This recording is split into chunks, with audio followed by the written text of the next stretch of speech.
Horizon. You gotta love it.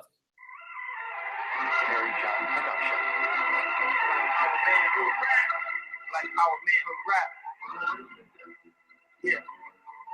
Yeah. I just need a moment to think in a second. My ancestors woke me up this morning. They say, son, you do know what time it is, don't you? I said, what time is that? They said it's wartime. So welcome to the war front. Brothers and sisters, glad to have you with us this Monday, June 6, 2016, on the War on the Horizon program on the Straight Black Pride Movement Network. Let me tell you, you have a bunch of things, fantastic things in store for you coming from now going into the near future. Man, we got some big, humongous plans for this summer. Let me first start off by saying this weekend was phenomenal. We had an event thrown by the Fergusons in Pittsburgh, Predators in Our Midst, where we came out to talk about the sexual abuse of Black children and the devastating impact it is having on our people. They treated us so well in Pittsburgh. We excited. We talking about coming back as we speak. We talking about coming back. Sister Moon, the Fergusons, the other brothers and sisters around supporting. We had young people there, man. Met a young brother. I think his name was Durante. And this young warrior that, you know a young brother is strong when the brother walked in the door and he walked around the corner and I saw him. I said, that's a young warrior right there. Matter of fact, he was so strong when he walked in. I said, hey, I wonder who he's with. Because, when you see warriors like that and you're trying to build a movement for your people, you instantly, you like, man, we need to have him. I just feel it right on him when he walked in. And come to find out, talk to him. Brother Ferguson was an instructor. So he's getting taught well. And that's a strong name, Ferguson, if you know anything about my brother Colin. But at any rate, it was a phenomenal weekend. Had a little bit of issues with the audio. And, when we do our lectures, we got to have it right to get things perfect, to really get that message across. The visuals and the audio got to be right. And so we made a slight adjustment. I decided the audio, because it was in a gym and the sound was bouncing off the roofs. It was kind of bad. So I said, you know what? I'm going to go freestyle with my voice. And also, I'm not going to connect into the system. I mean, we connected into the system, but most of the clips we wanted to play weren't going to be, you couldn't make them out. So there was no reason to play them. So the whole lecture pretty much was thrown off. So I had to really talk about sexual abuse and what's happening, just raw, kind of right to the people.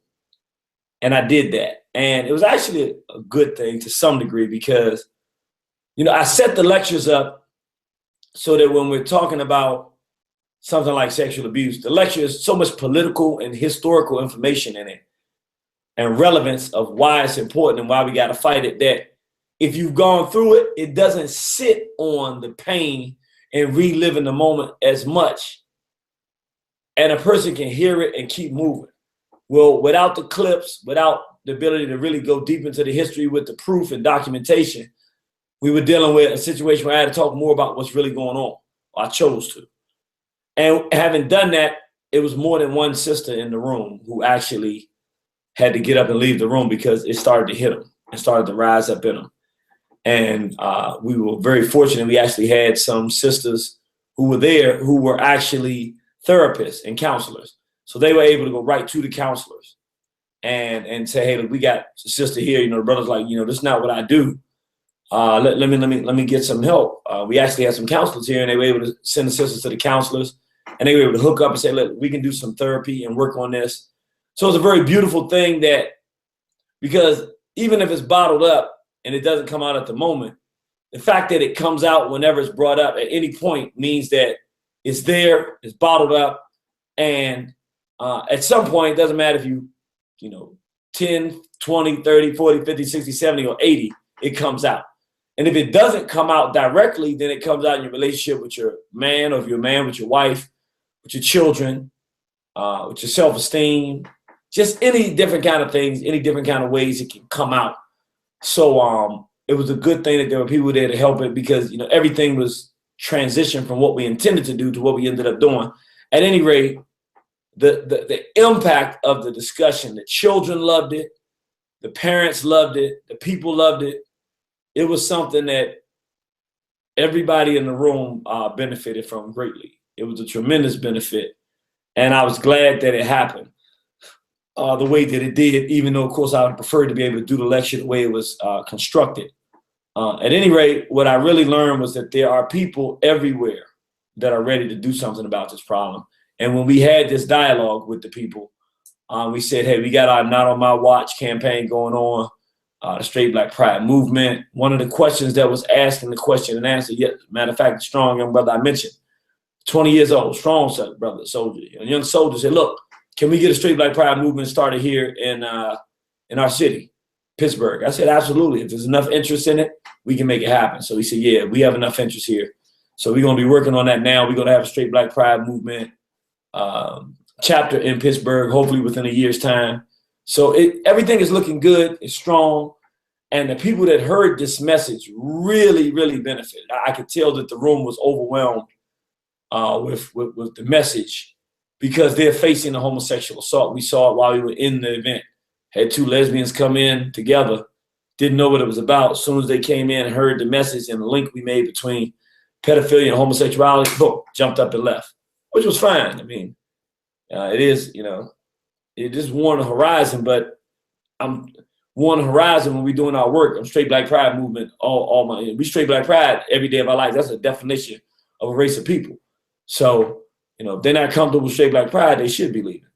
They could have stayed and got some healing, but if they don't want the healing and they don't want to stop their wicked ways, then they're going to get up and leave. And that's what they did. Peacefully, though. It was very peaceful. But I didn't even know what our topic of discussion was going to be today.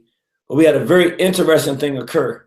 And it's kind of funny because when it occurred, when it was over, the sister actually said, oh, you probably going to talk about me on your blog talk or something like that. I was like, no, this conversation is off for us right here, because I hadn't thought about it that way. But then as I was thinking about the program today, I said, you know what? I am going to talk about it. Yeah, she's right.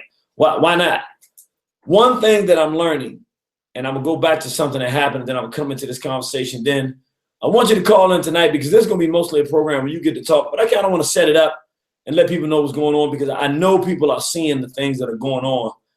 And I think we talked about it before already with this Hillary Clinton coming into office, what it's going to mean in terms of the potential for the hatred of Black women to be intensified. A lot of it being, I don't want to say legitimate, but when you got a race of men who make songs calling their women bees and whores, and the men don't do anything about it, the men should expect that those women, when they get a chance out of resentment, are going to be women.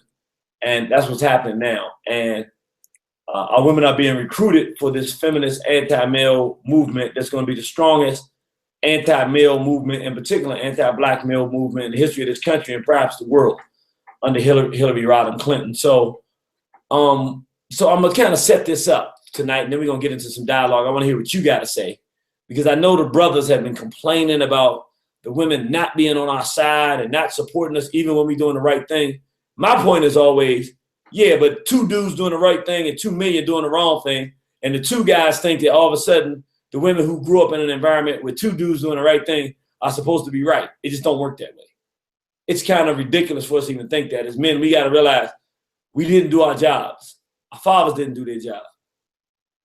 We didn't defend ourselves against this attack. We've allowed our enemies to get into the minds of our women. We've allowed the demons in our community to get into the souls of our women, and they messed up. And that's something we don't want to deal with, but then we want to talk about fixing the problem. And most of us, like including myself, have been involved in some aspect of the destruction of Black womanhood and doing harm in our communities just by being part of hip hop, really. You didn't have to do much. If you just listen to the music, just the fact that we listen to music that calls our women bees ain't nothing but hoes and tricks. We deserve abuse from our women. I'm not going to say I like it, and I definitely don't tolerate it. But if you think I don't deal with aggression in my home, you got it wrong. It's just I realize the reality of it is that we all going to have to deal with this. Not that we like it, not that we want to deal with it, but it's a bed that we've allowed to be made. Now we want to go to sleep on the bed, we're going to lie in that bed. So I want to talk a little bit about this, put it in context, how it came about. I've been noticing something. For years, as War on the Horizon, I've been doing lectures. And even before that, I was with Positive Comedic Visions, Irritated Genie doing his lectures. People kind of know what we bring to the table. They know what I'm gonna do when I come. If they don't like it, generally speaking, they don't come. But it's only since we've started the straight Black pride movement, talking about repairing the relationship between Black men and women and creating loyalty amongst the race, that open, overt sabotage has begun to occur, where I'm seeing consistent efforts of sabotage. And I'm seeing the saboteurs. I'm watching it occur. So one of the first examples where it was open sabotage, we had this gay boy in St. Louis who's a DJ at the event in St. Louis. If you go and see, when we went to St. Louis in February, I think it was February 28th. I think that was the date. But if you look on there and see the guy that was the DJ, he had like hair out. One point he had a rose in his hair, I think. At any rate, he's a little gay boy. I didn't know it at the time, though. My people told me when it was over, it's a little gay boy. And I was like, I wish I'd have told me. But long story short, I had told the people who were setting up the event, I need my sound. So I need my sound to come out of the head jack, earphone jack in my computer, and to play into the system so everybody can hear it. And I told them that multiple times because I know how people are. This needs to be done. And the brother was like, no problem. We got a DJ. He'll take care of that. I've talked to him. So then when we get there and it's about time for me to do it, and I asked the brother, have you talked to the brother about the fact I needed the sound? He said, no, I didn't. I'm like, wow, how you gonna not talk to him? We talked about this a million times. But anyway, it's just oversight because he had more than myself, about 4 people. So that wasn't a big deal. What was a big deal, I went to the DJ. Again, it's the gay boy. I didn't know it was a gay boy. And I went to the funny man, the Bati man. And I said, well, look, I need to get my sound going. He said, well, I couldn't get Griff's sound going. I don't have sound. I don't have a cord. I was like, you don't have a cord? What do you mean? You're a DJ. I don't have a cord. Sorry. I said, okay. So I grabbed this table. And he's like, what are you doing? I said, pick up the end of the table. We're going to move your thing around. I got my own cord. Come on. So his eyes popped out. I said, pick up the table, let's go. Because I got to get on, And he says, hold on. And he frowns his face and he walks over to the side and he picks out a long 10-foot cord. So you can imagine, I'm like, hold up. Thought he said he didn't have a cord. But he has a cord right here, which means he had the cord the whole time. This is a problem. But because I was so interested in getting on before, because everybody was leaving, that's why I kind of made a policy. I'm not being, if we have multiple speakers, I'm not doing no more I'm the last speaker stuff. I ain't doing that. Unless I'm in England. It's okay in England because they stay. They expecting the last person to blow it out the water. So it's cool to do that in England. I'm not doing it here in America. People leave. And then you end up with nobody to talk to. So we still had a decent crowd, but I say over half the people had already left. So I'm rushing to get up there. I speak. And then when I start speaking, the DJ walks out of the room. Why is he leaving the room while I'm speaking? So I go down and start messing with his equipment just to turn something up. But then he comes back in and I'm like, what you doing? We need the stuff done. And he's looking funny. Then he bounces out again. And I don't understand what's happening. Well, later when we checked the audio, what we found, the brother that was videoing, brother Che Black, was in the house. He had videoed some of Baba Rudy, some of Griff's, and mine. So he played mine. You could not hear any of the audio. I was like, man, was it that bad? Because I don't remember it being like that. And he was like, yeah, man, that's how it came out. So he was like, okay. So we thought it was just the room. But then he went back and we started listening to the audio from Baba Rudy and Brother Griff, and it was crystal clean. I mean, it was like perfect audio. And that's when we realized, wow, this guy turned up the reverb so that it would be so muffled that you couldn't hear. So we said, okay, we got faggotaged. You would call it sabotage, but when it's a faggotage, you call it faggotage. We got faggotaged, homotage. We got homotage. So we realized, wow. So that's one incident. We realized, okay, the homosexuals are in these movements. They're in the Black nationalist, African nationalist institutions and organizations. They're not just trying to infiltrate. They're in now. And now that they've infiltrated, anything that's against their agenda of homo insanity, they try to disrupt. They won't say it directly because they get smacked in their face and they know it. They don't want that trunk action, so they do it a different way, like faggots would do it. They very, very, very disagreeable and very slick with how they disrupt things. So that's one incident. That's in St. Louis, February 28th. We just had the Warriors Conference. The little faggy DJ.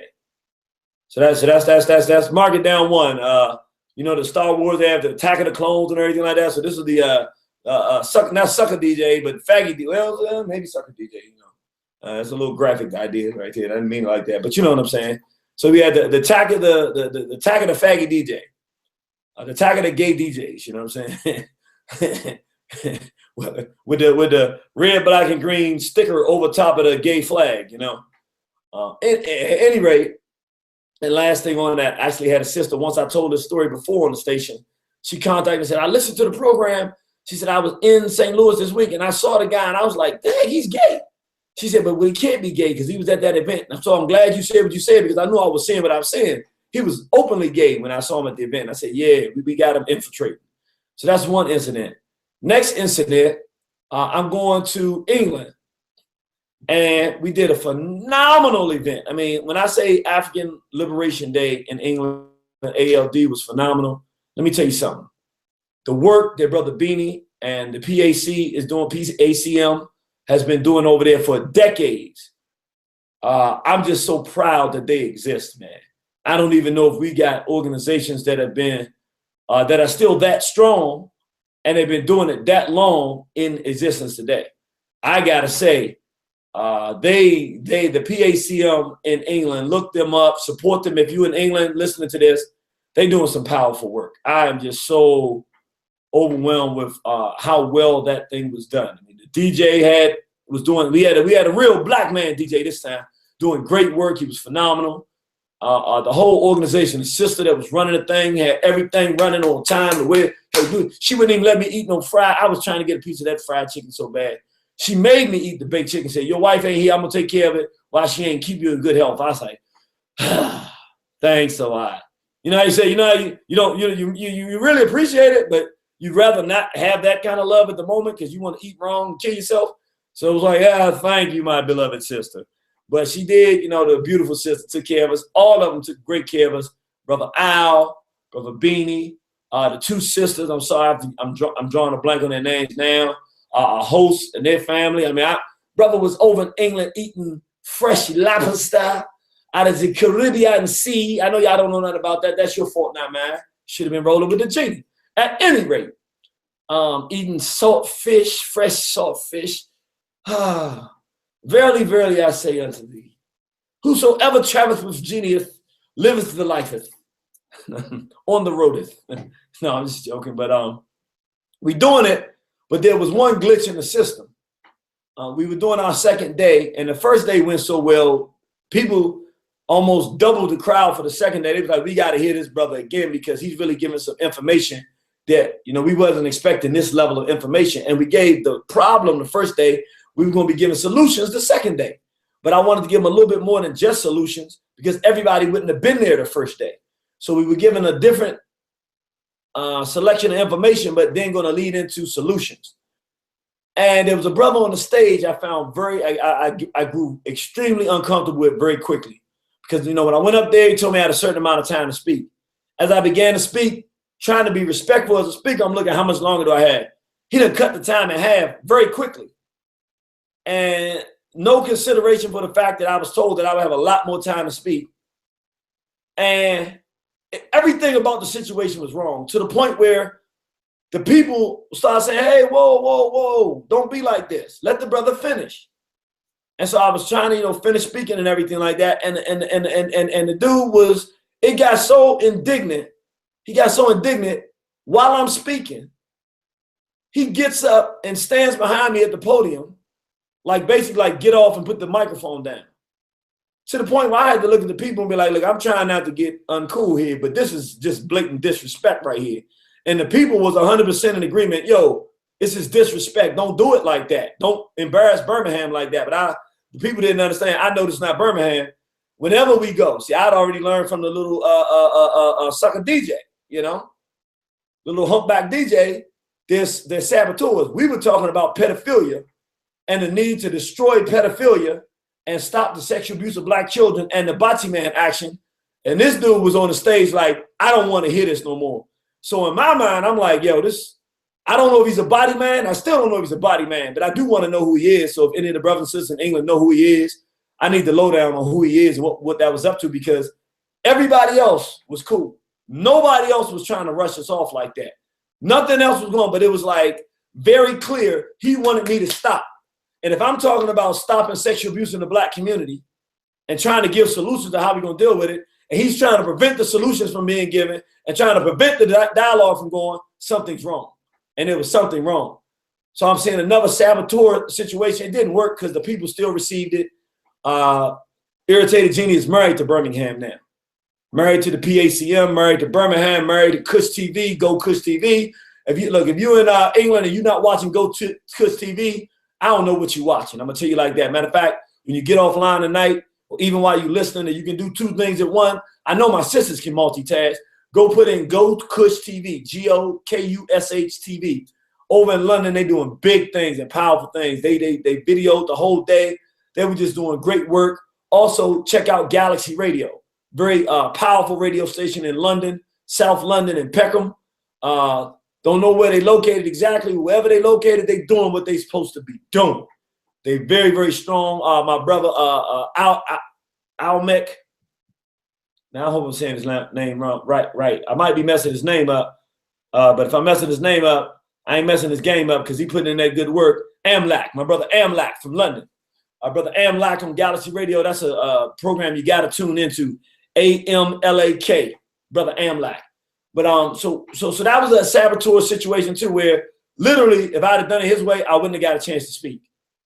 I mean, I'd have spoken very short and wouldn't have got much out, and definitely wouldn't have got the solutions to the people. But I did it anyway. But I'm seeing these saboteurs, and I'm like, I don't know what his deal is, but something ain't right with him. So, and that was my read. I can't prove it, but that was how I felt there, and I still feel the same way. This weekend, very similar situation. You know, we have the whole family goes out to eat after the event. We in Pittsburgh, Pennsylvania. All of the sisters and brothers would say, hey, brother, man, we love what you're doing. We had brothers in the event. If you go to my Facebook page and see some of the pictures, brother had 4 of his children with him. Yo, these are my children. My wife couldn't make it. She's doing blah, blah, blah. But I had to have them out to understand what's going on. And so we can protect our children, and we with you. We got to run the pedophiles out the community. The black women were in the room. They were like, we really need this dialogue because we're not talking about this, and it's a problem. And I can see the look on their faces when I was speaking. Most of them had been through. You know, they didn't have to say it. I can see it when I'm talking. And some of the young brothers, they had been through. Some of them were living in the life now. But they were thinking about it. They had to think about what they were hearing because of the information and the proof that was being put on the board to let them understand that this is not our natural state. At any rate, we go out to eat dinner, nice Ethiopian restaurant. Everything's going good. We talking at the table. We rock them and then sock them. We doing what we do. And we leaving. Now, I want people to understand, the Nation of Islam had not come up at all. And generally speaking, people know historically, from me, anything I had to say about the Nation of Islam is generally positive. That's going to kind of change. I'm sitting down literally training myself to stop because I'm on autopilot with positive. I like saying positive things about institutions that have done positive things, but I'm on autopilot, but I'm stopping that because it's just not right now with what we're facing from that institution. So, but they don't come up in our conversation. It only comes up if somebody brings it up, or if I'm talking about the most honorable Elijah Muhammad and I'm either defending him or putting something on the board about how great a work his was that he did, or Dr. Khalid Abdul Muhammad, you know, something like that. So we were talking about the event, growing the institution, the organization, how we can make it an even bigger event next time, just all that kind of stuff, how we can grow and have a Straight Black Pride Movement chapter, all the young people at the table. We had young sisters and young brothers. And we leaving after eating, and one of the sisters that was with the group comes up a very well-known activist in Pittsburgh. And she's like, so Brother Genie, so you're going to stop talking about the Nation of Islam, right? Now, here's why it hit me strange. I'm thinking, well, I ain't saying nothing about the Nation of Islam today at all. I know where that would come from. Then the second thing that hit me weird is she's wearing African nationalist clothing. In my experience, I've lost a lot of support because I'm one of the few people in the African nationalist community I know that boldly supports the Nation of Islam, or at least had supported them. I've been like the most vocal person. You try to say something about most Elijah Muhammad, here I am jumping out there. I'm one who had more criticism for Brother Malcolm than I did Elijah Muhammad because of the fact he said he met some good whites in Mecca. I lost a lot of support from the older brothers for the Race Giants DVD. I'm gonna be honest. I've had people that said their parents loved me. They watched that DVD. Their father said, "I'll never listen to this guy again ever." One for the statements made in there about some of the things that Brother Malcolm said and how I felt about it at the time, and I can kind of understand and respect that, But at any rate, that's been my tradition. I'm known in this community of African nationalism because y'all notice you probably wonder why he don't say Pan-African no more. Brother Amos did a DVD and he talked about Pan. Pan was a Greek god that was a gay dude having sex with goats and all this stuff. And my mind, every time that word comes out, I see this gay dude having sex with a goat, the culture, and I don't say Pan-African, I say African nationalist. Mean the same thing, all of us got to work together, but I'm like, the word Pan just creeps me out now that I know who he was. And so I don't pan it no more. You can go ahead and pan it. I'm not going to make no criticism. I'm not panning. No panning for Genie, It's African nationalist. But so she said it struck me funny, like, am I going to stop talking about them? I was like, you need to tell them to stop talking about me. And really stop attacking the movement that we into. And stop, cloaking what we doing and trying to undermine the efforts we doing. We not messing with the nation. We haven't said nothing about bean pies, final call newspapers. We haven't told nobody not to buy them. We haven't said nothing that you would find negative about that. All we said is their promotion of homosexuality is wrong, and it is. Their promotion and support for Eddie Long, that was wrong when the Minister Farrakhan did that. They're not going to get a pass for behavior on my battlefield. I will admit, the Scientology and stuff, that's not on my battlefield. I'm going to drop that. They have a right to go whichever direction they wish. And I had to really think about that. I got to push back from that because I don't want to see them go to the direction because of how much love I have and how much criticism they take. But you know what? That ain't my business. I'm not in their institution. They can go whatever direction they want. So I respect that. When you get on the battlefield of pedophilia, homosexuality in the Black community, if you decide to get on that battlefield, get it correct or you're going to get criticized because you're in my way. You don't have to get on that battlefield, though. You got your own battlefield. We're not trying to stop others from doing the great work they've been doing, but you're not going to get in our way and not get criticized. So that goes for Minister Louis Farrakhan, the Nation of Islam, anybody else. If you get on this battlefield, you're promoting homosexuality. I don't care how you do it in the fancy words you do it. When you do it, you're going to get criticized. And we're going to tell people this is wrong. They're taking you in the wrong direction. We're going to do it every single time. So all the constant threats and all that kind of stuff, you have to keep doing it or you have to show. You have to do what you're saying you're going to do. I'm not going to sit here and debate with anybody on it. I'm really sick and tired of people begging me to stop telling the truth so that the Minister Farrakhan can say things that are wrong to our people and the Nation of Islam can get it wrong on this thing. No.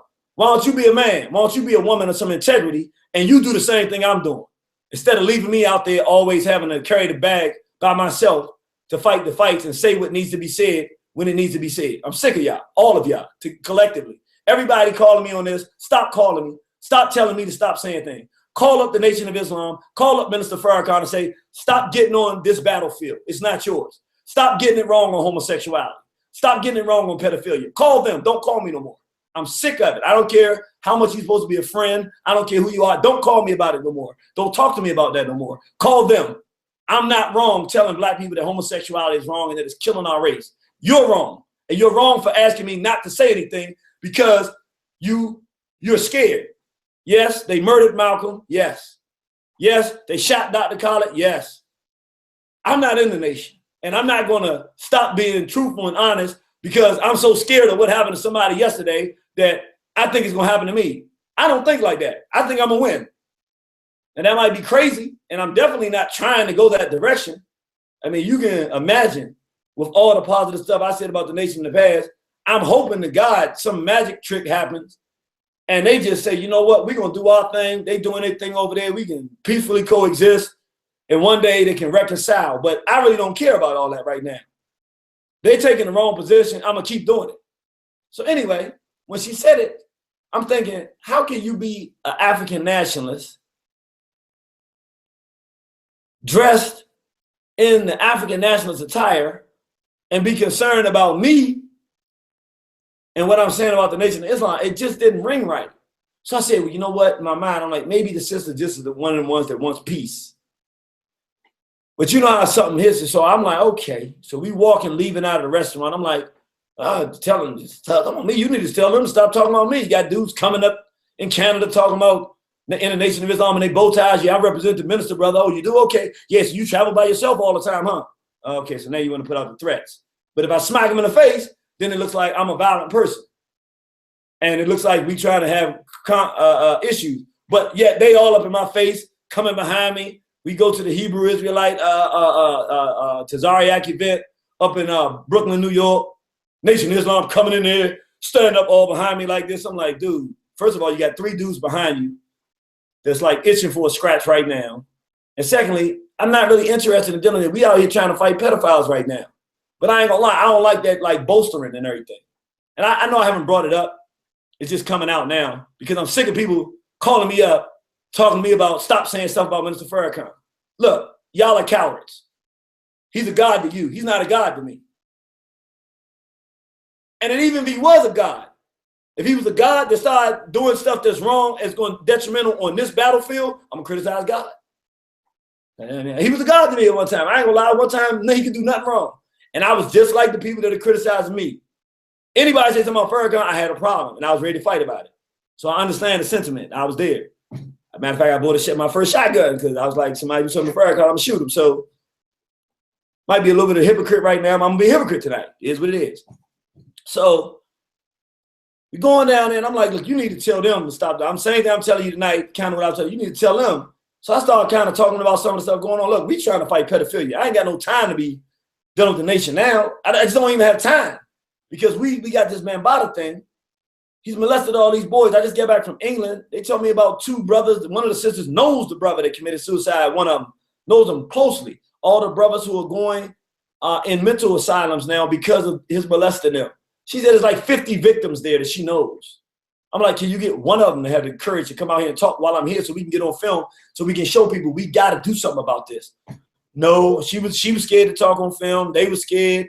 She was calling them. They were scared. Everybody's scared. I'm like, man, we sure ain't going to beat pedophiles scared. But I wasn't the one victimized, so I can't really criticize people too much. I'm just looking for the people that ain't scared. Anyway, I'm glad we got Poppy. At least we got one that ain't scared, and Brother Ronald Savage, who are not afraid.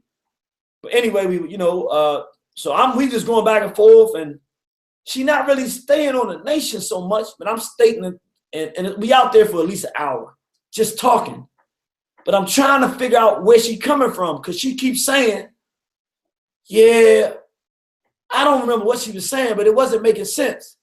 And I'm trying to figure out, why is an African nationalist asking me not to say nothing about the nation when I didn't say nothing about the nation? It was Wesley Muhammad came out and said whatever he said. I don't remember. He got bored me a little bit. He was talking about the spaceships over top of the hotel of Minister Farrakhan, and I really didn't understand. I was like, in DC airspace? No, I'm serious. Just a little bit of a, when you don't prepare a program, sometimes you just go raw. Look, there's no criticism. It's not like me beating up on the brother. Not. I think the brother has some good intentions somewhere in the stuff that he's saying. I'm sure he loves his people. Got a beautiful wife, beautiful queen. But I'm just trying to figure out, because he said, when Minister Farrakhan came in for 10-10-15, that he went to his hotel, and over his hotel, big cloud opened up the mothership. So I'm thinking to myself, Air Force One, 1600 Pennsylvania Avenue. He telling me Zenu came in on the big mothercraft joint. From what I'm understanding, he said they was playing some back 7795 bumpers joint. You know what I'm saying? They up there cranking it out. If you ain't from DC, you don't know what I'm talking about. It might have been JY 33196. I don't know, but they They doing it on the mothership right above the hotel. I'm like, well, there was 1 million people at the march. So that means it was 1 million people. And the minister was in the hotel in downtown DC. And a spaceship got past Air Force One and cracked the cloud and came over top of the joint. Xenu came out singing Follow Me. And ain't nobody get nothing on camera, film, no, none of the periscope joint, no pictures. I mean, no, you happen to be watching at the right moment to see the ship. And I guess Xeno over there said, Wesley, go home. Hit you with the little go home joint. I don't know, but anyway, I thought that was kind of strange. But anyway, I was talking to the sister, and I'm like, we going back and forth, and I could feel something wasn't right. So I said, well, look, because she kept pushing the issue. And we, like we were saying, we talking about at least 45 minutes, almost an hour going, and it wasn't going nowhere. And I could tell the brothers was getting tired. They didn't understand where it was going. But I said, I got to get to the bottom of this. And finally, remember, this is a sister part of their group now. They organize and bring people out and advertise. So I'm like, well, look, can you understand this at least? The Nation of Islam, by deciding they would have no major African nationalists, including Brother Umar Johnson, Brother Malik Zulu Shabazz, even though I wouldn't have gone, I wasn't even requested. You got people like us that are relevant today. You ain't got to worry about the profanity. You ain't got to worry. You can give these people instructions. So whatever you would say of why it wouldn't have been done, you really can't make a good argument for. Why is it that you comfortable, or are you comfortable? Because I thought it was a logical conclusion. I thought she was going to be like, yeah, you got a point. Because everybody else did. I said, how is it that it's okay for them not to have any of us, but when they do have somebody representing the African nationalist community, it's a gay dude opening the way to the ancestors, bending over, trying to give evil an opening to bring the ancestors out. Come on, Rainy Cheeks. I mean, the dude named Rainy Cheeks. It should tell you something. I said, why is that okay? Isn't it a problem that they would do that to us if we did an event talking about unity and we had a homosexual come up there to read a Islamic chapter or to do ode to Elijah Muhammad? They would freak out. Why'd you have a gay Muslim reading out of the Message to the Black Man? Like, well, I mean, they would have been freaking out. We wouldn't even think to do that. But they would put a gay dude to represent who we are and our dress and our whole movement. That is the ultimate disrespect. I said, and we should stop taking this kind of disrespect. Don't you think so? I said, don't you have a problem with a homosexual calling on the ancestors? And the sister looked at me and said, well,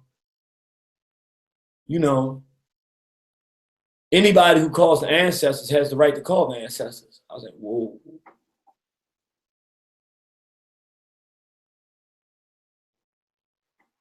I said, wait a minute. You don't have a problem with a homosexual pouring libation representing African nationalism? No, I don't. Whoa. I said, well, you should have told us a long time ago you were an enemy. And I said, just like that. You can ask anybody that was there. I said, you an enemy. I said, here's a line right here. You on that side. I said, that's real dark and dim what you did tonight, because you was up there sitting with us like you was a family member and you on the enemy team. I mean, we're definitively enemies. You're my enemy. You know what I'm saying? We're not friends. Why are you amongst me? I don't have my enemies sitting close to me like this. So we out there talking and she's saying stuff like, well, that's problem with this whole movement is that the men have been against the women and there's this paternalism. I mean, this patriarchy. I said, oh, there we go, this feminism. That's that feminism, lesbianism talk. And all the brothers like, oh, matter of fact, Brother Conrad, the head of the Straight Black Pride movement here in Washington, D.C., I could tell he was rooting for the sister. You know how brothers love the sisters? And once they see me going, they knew I wasn't wrong, so they didn't want to say don't do it.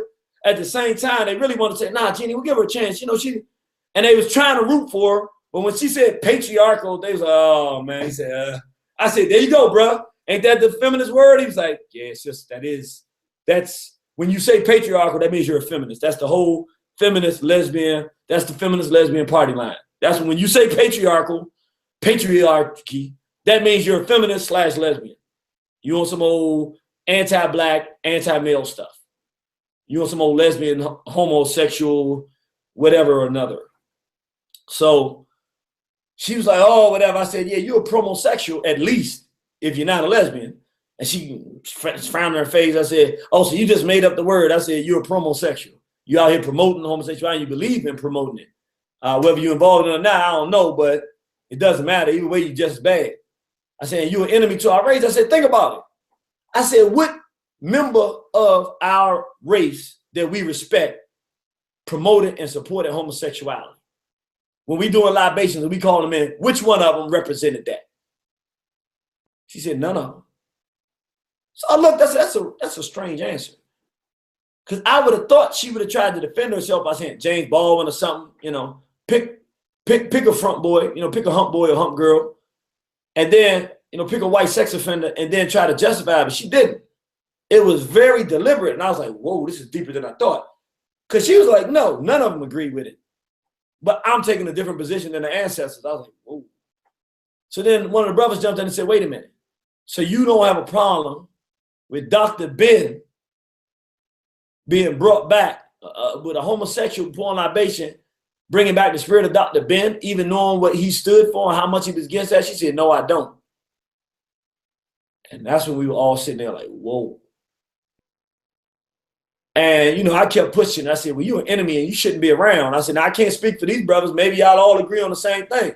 Because I was trying to pull them all out. Hey, let me see who is who. And the brother's like, no, Jeannie, we agree with you. And we did not know she felt this way. I said, well, that's good for me to know.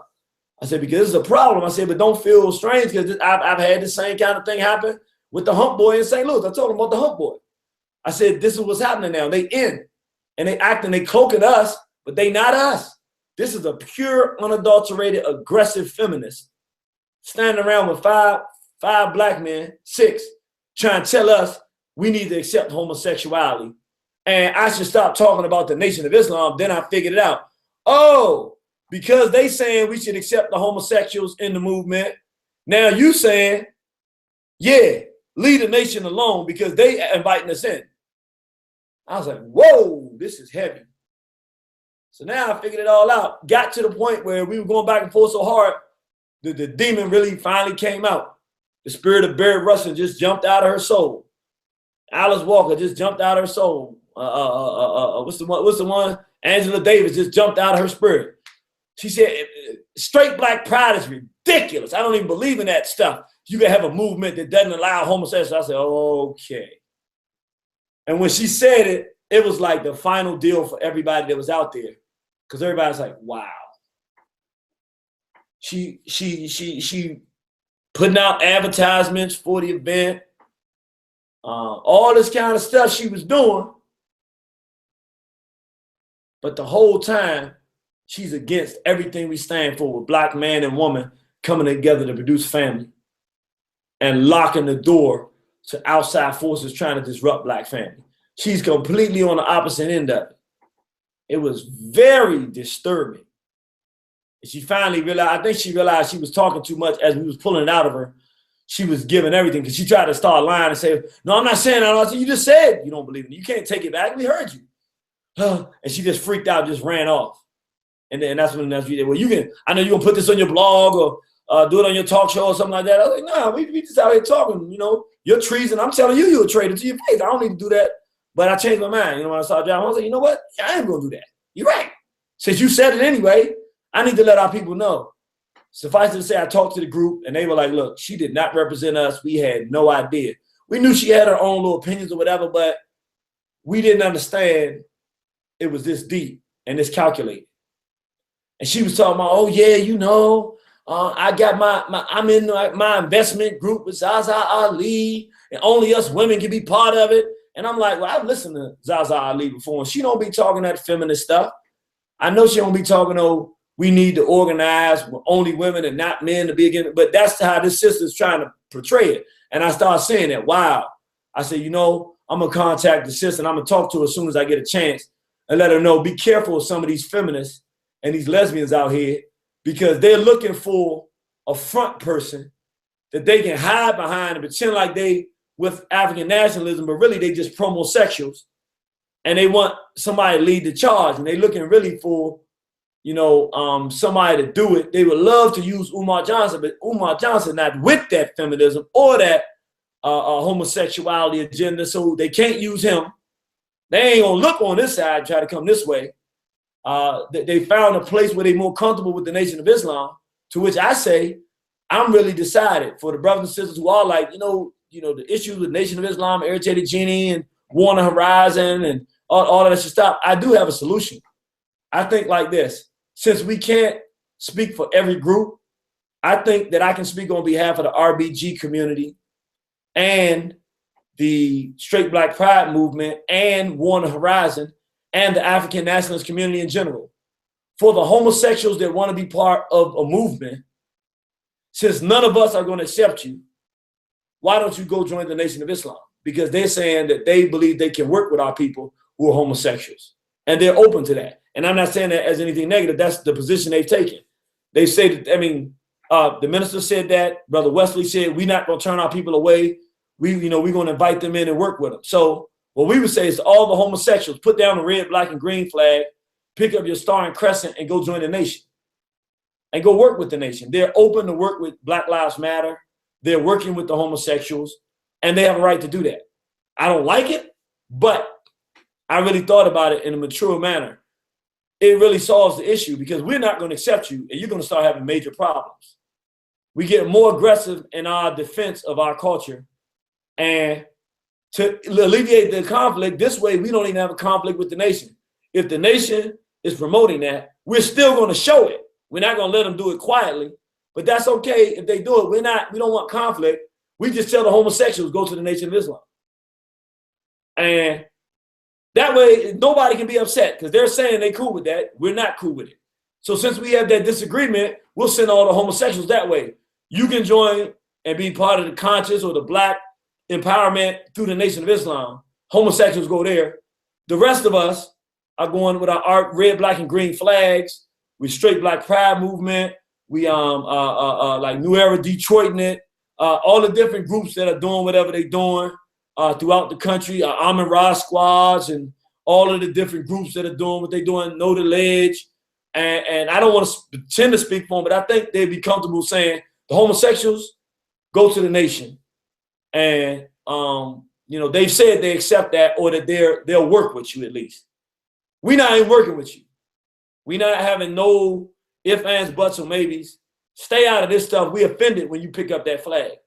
My point being, though, I saw in that experience this weekend the complete hostility in this feminine movement, and I saw what's going to happen when Hillary Clinton comes in here. I mean, I saw it already, but it became very, very intense at this point. I'm looking at it, I'm going, yeah, okay, I see what's going on. They are recruiting Black women, pushing them into the pro-Blackness, letting them protest and Black Lives Matter and all of this stuff, presenting themselves in our colors of resistance, red, black, and green. But really, it's a hostile anti-male movement that through the Beyoncés of the world, under the leadership of the Hillary Clintons of the world, they're going to turn our women against us in a way that we have not seen before. And, I kind of stay out of the stuff that's going on the battlefield with other people. I stay out of it, but I'm going to just say this to the whole little thing, not little thing, but the whole disagreement with the sister Jaza Ali and Brother Griff and Tariq Nasheed. One of the mistakes I see that those brothers are making, and I've talked to Brother Griff about this before, so it's not like why didn't you call? I've already talked to the brother before. We got to start watching the way we use our language. When we disagree with our women, like you heard me talk about this promosexual sister. I said she's a race traitor because she's promoting an agenda that is a race traitor agenda, which I've defined as that. But I'm not calling her bees and holes, and the language I'm using is not defiling her as a woman. I'm attacking her position as a black individual, male or female, who's against the interests of our race. We got to be very cautious. This language, N words and bees and that kind of language is very dangerous because it's part of the culture of the destruction of black women that makes them hate us anyway. So whatever I don't really know the circumstances very much to say who's right or wrong and the disagreements they having with Sister Zaza Ali. What I do know, the language has got to change because it don't matter how right they could be. And again, I don't even know what it is. I just know that I've heard and seen stuff, just language I've heard. The language, the ends, the bees, the holes, and all this. No, that's not how we're supposed to be talking. If there's disagreements we have, you hear me saying I have disagreements with the Nation of Islam. But I'm not calling Wesley Muhammad this B and this N word and all this. Yeah, he did that, but I'm bigger than him. That's why I'm not even really addressing him.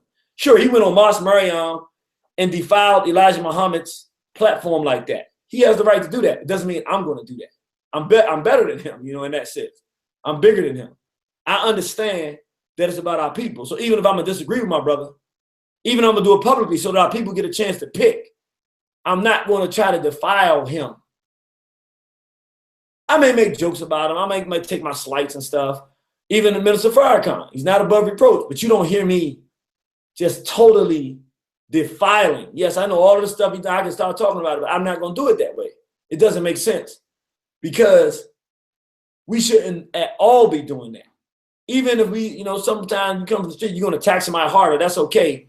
But some of the language got to be removed because as black men, the use of that language in conjunction with the constant molestation, disrespect for black women, and all of these things, which again, I'm not saying I've been part of it from the time this hip hop NWA period started. I've been part of it. So I understand I'm partly guilty. But I'm saying though, we got to come back because we can't repair the situation and get any movement from our women when we call them bees and hoes, no matter how crazy they are, no matter how race traders they are. When you do that, all it does, it reinforces the very reason they got in that condition. We didn't do our jobs. We were attacking our women and being paid to do it by the white racists. We don't want to take responsibility for our war against our women that we've been waging for 30 years now, 85, 95, 2005, 30 years now, 88. So 25 to 30 years. We've been waging a war, calling our women bees and hoes from the time they're born. That's their name. Defile them in every way, shape, form possible. It's just disgusting. We've been doing this. Yes, the whites put us up to it. We didn't know, that's true, but we did it. Got our women in strip clubs. We didn't have no strip clubs like that back then for black women. Maybe a couple of sisters who've been violated, felt so bad they would do that. Most of black women had too much self-esteem, self-respect to do it. Not anymore. They think strippers is an occupation. Why? Because we did that. The small hats enlisted us, and it's not working. And I would say to Brother Griff and Brother Tariq, do something with your language, brothers. You can disagree with whoever you want. You can disagree with me. I don't agree with irritated genie, but I shouldn't be an N-word. All you do is provoke the anger and rage of people with that. If I'm wrong, tell the world I'm wrong, then I have to look at that, and if it's right, I have to bite my tongue and bite my lip and be like, man, I don't care what they say, but then I have to make the adjustment and correct it. I ain't wrong, but let's just say you found something I was wrong at, which is not going to happen, but it could. Not above reproach. When you put it out there, then I have to say, you know what? That's real. Let me adjust. And my people start saying a whole bunch of stuff. I say, no, go ahead. He right. I hate to say it, but he right on that. But let me make the adjustment. If it requires an apology, let me go ahead and apologize and keep it moving. Let's show the people maturity. We still going to keep fighting. And it's in love. You know what I'm saying?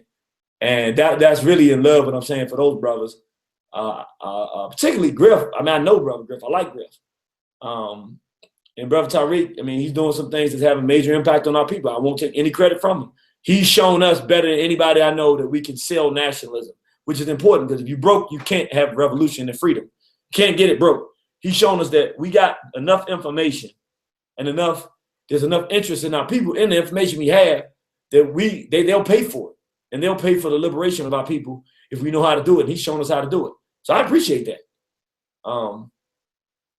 I don't know him personally, not necessarily interested in knowing him personally, but what he's doing is helping our people. That's bottom line. And I like the fact that this black man could be doing a bunch of different stuff, and what he's deciding to do is helping our people. No matter what the outcome is by the end of it, at this point in time, what he's doing is helping. Even no matter how he's doing it, he's getting it done. I think that's a good thing. But I do think it hurts us with the language, particularly using it for the women. Even if you're going to use it for me, which I don't like, don't be called an N-word. I really don't like that. But even if you do, I'm a dude. I can, words don't mean as much to a dude as they do women. Women are emotional. Calling our women bees and hoes, it's rank, it's third grade, and it's vile, and it's less than manly. Men don't do that. Men don't do that. That's high school boy behavior. All of us got to stop. I had to stop too. So I'm not gonna sit here and say no matter. I had to stop too.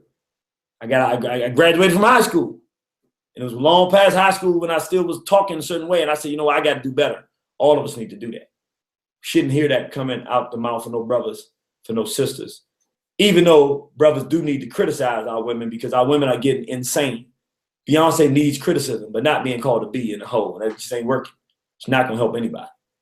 So with that said, we not need to be calling them those things, but they are the feminism, the lesbianism, and the anti-male sentiment is ever increasing now, which really is more than any time ever is the time for black men to back up and adjust and realize we've got to start correcting the language and the dialogue. We've got to start talking about the things that are destroying the souls and the trust of black women for us and the support for our people from our women. And one of those things that's primary. There are a lot of stuff we do. I'm not beating up on anybody, but I'm saying there's one thing that we've got to erase out of the equation, and that's sexual abuse. There's no way we can allow the kind of rate of sexual abuse of our sons and daughters that we have at this time and expect support from our children and our women in this war for African survival in the 21st century. We got to defend the children. We got to defend our women from this abuse, and we got to start dealing with the perpetrators. And with that said, I want to talk tonight about the infiltration of the feminists and lesbians deep into the heart. I don't think there's a strong black, or even if it's not strong, an African nationalist institutional organization that does not have some level of promosexuality or homosexuality lurking within its own group. And I believe that with the onset of this, what's her name, Hillary Rodham Clinton, that they're going to turn this thing up and literally unleash the wrath and animosity and bitterness of black women on black men like we've never seen before. I can feel it in my gut. Been talking with a few people about it. My brother in the southbound lane has been watching it really closely and saying this thing's about to turn up. And I agree with him wholeheartedly. Brother Lewis said we got to capture our queens and get them back on our team and do whatever it takes. And we've been, talking about how we're going to save our race. And this black aggressive militant feminism is a major issue for us to contend with. So I'm gonna go to the phone line, brothers and sisters. I want y'all to come on in here and talk about this hostility that we're facing from black women, and particularly in regards to it from the perspective of this feminism and what it's going to do to our people if we don't adequately take hold of this thing and get it together. So I'm gonna go to our phone lines. I want to remind everybody we have certain rules here that we consistently go by and we don't budge on. The main rule is that we do not use the N-word. We don't even use the N-word not to use the N-word. Sometimes people use the N-word to say we shouldn't use the N-word. No, we don't do that. We don't use that word at all. Secondly, when you come in order to be heard, we say, praise Nat Turner, glory to God, long live the spirit of Dr. Khalid Abdul Muhammad. Again, that's praise Nat Turner, glory to Garvey, long live the spirit of Dr. Khalid Abdul Muhammad. So we want you to come on in, say that name, say those names, say that greeting when you come in. If you're a first-time caller, don't worry about it. Never you fret. We'll walk you through it. Just say I'm a first-time caller. Could you walk me through the greeting? I will go through it real slow and easy now so that you can get it and get it right, and we can make it happen. Also, for anybody who is listening to it but would prefer to watch this online, you can. You can go to my Facebook page. What is it? Ayo Kimathi. Ayo Ayo Kimathi. Kimathi. And we have the link right there that you can click, and you can actually watch this live as it's going on and participate that way, so you can see it as well as listen to it at the same time. For those who want to call in and listen and make a comment, and you can also comment from the viewing as well.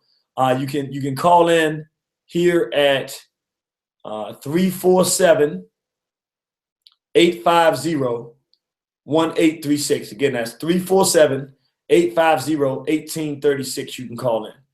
So what I'm gonna do now is, give me 1 second. I'm about to go to the phone lines.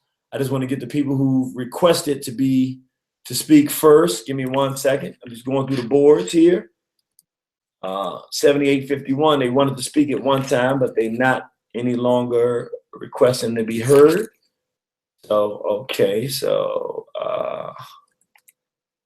give me one moment, brothers and sisters, and I'm coming right to the phone lines. Please, if you want to make a statement or comment, could you hit the number 1 right now so we can put you in the question queue so I can get you first, and then we'll come down the line after that if we have time left, and just go all the way down the phone lines. That's how we do it these days. That way we don't have to have as many pauses, because the people that hit 1 are the people who say they want to speak. So we're going to go right now to the phone lines and start with, we got 7851, and then we got 2682.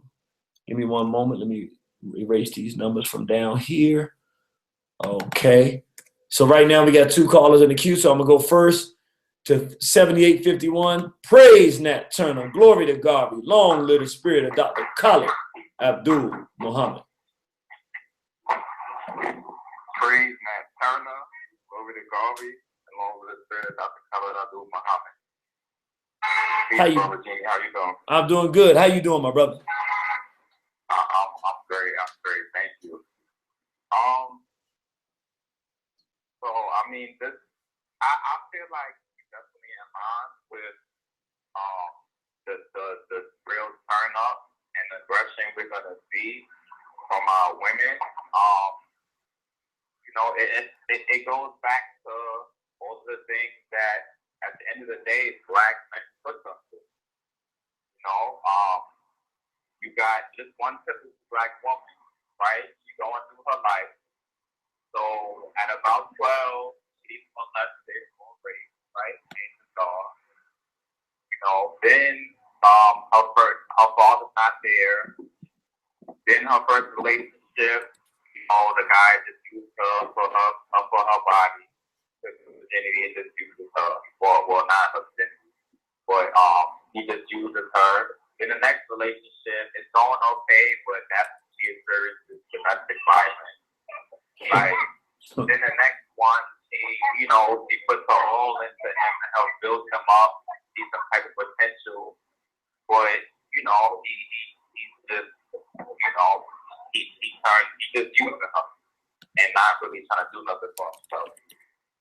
And she gets pregnant, leaves her, single mother, the white man takes the place as her new man, the form of welfare and things like that.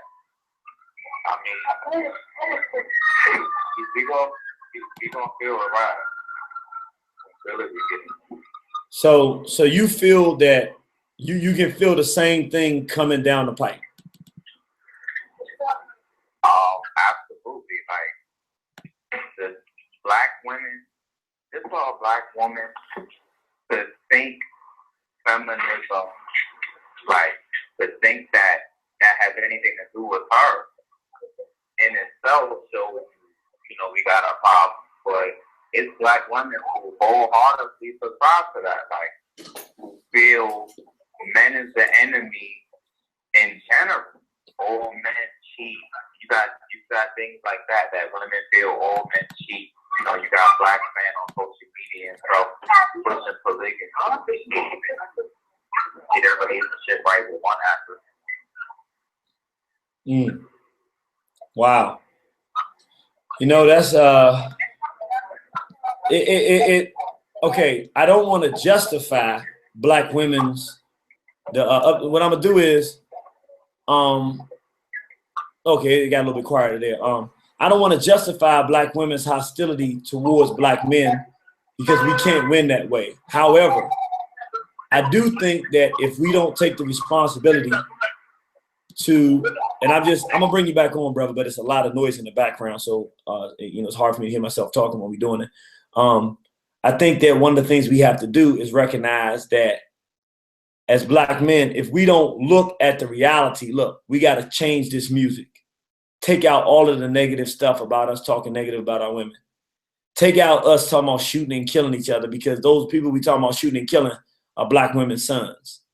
And black boys listen to it and actually go out and do it. So we got to stop being contributors to our own demise. It doesn't even, not only is it hard, it doesn't make sense for women to respect men that contribute to our own destruction. We should be trying to uplift our race, and our women should see the whites trying to fight us in doing that and become bitter with the whites who are doing that, as opposed to become bitter with us for what we're doing. In fact, there's a video we have called Feminism, Lesbianism, and the Making of a Black Widow. I think that everybody that's listening to this discussion and really is moved by it should get this video and watch it. And I'm having people telling me now that I need to do an updated version. And I'm almost inclined to tell them, because I'll be honest with you, I know it probably sounds crazy. I think he loves doing these videos. I'm really almost done with it. I'm ready to build stuff, and we building and we doing stuff. I really don't have a lot more new lectures in me. I'm looking for some brothers and sisters out there that want to do lectures, and you got the goods. You're a speaker. You already, I can't just do everything. You got to have some of the stuff. You got to be somebody willing to do the research. You got to kind of have some ideas and stuff, but I can train. The younger they are, the more time I can put in. But, you know, even older brothers, so you can be 30, 40, you can be 60. If you really want to do this and you think you got the goods, you just want I can help a person do it. My main thing that I am as a person is a teacher. It's my natural skill. And I don't really want to do it anymore. I'm going to keep doing it as long as I have to, but I hope that have to can be shorter than longer, because I just want to do the building part. I'm not really caught with the lights, camera, action thing. But I think this video is very necessary. Feminism, lesbianism, and the Making of a Black Widow, because it's very important and critical for the upliftment of our people and to take our people into the future. And to understand for our women some of their own feelings and emotions, how they were constructed.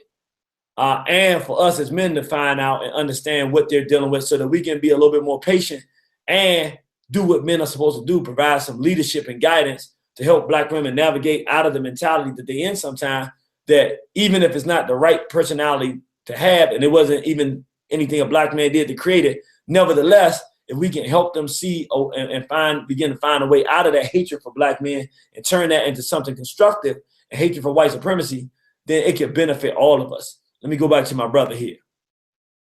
Yes, sir. Yes, sir, brother. You definitely right on point with that. And I definitely co-sign that lecture, the feminism one. Yes, sir.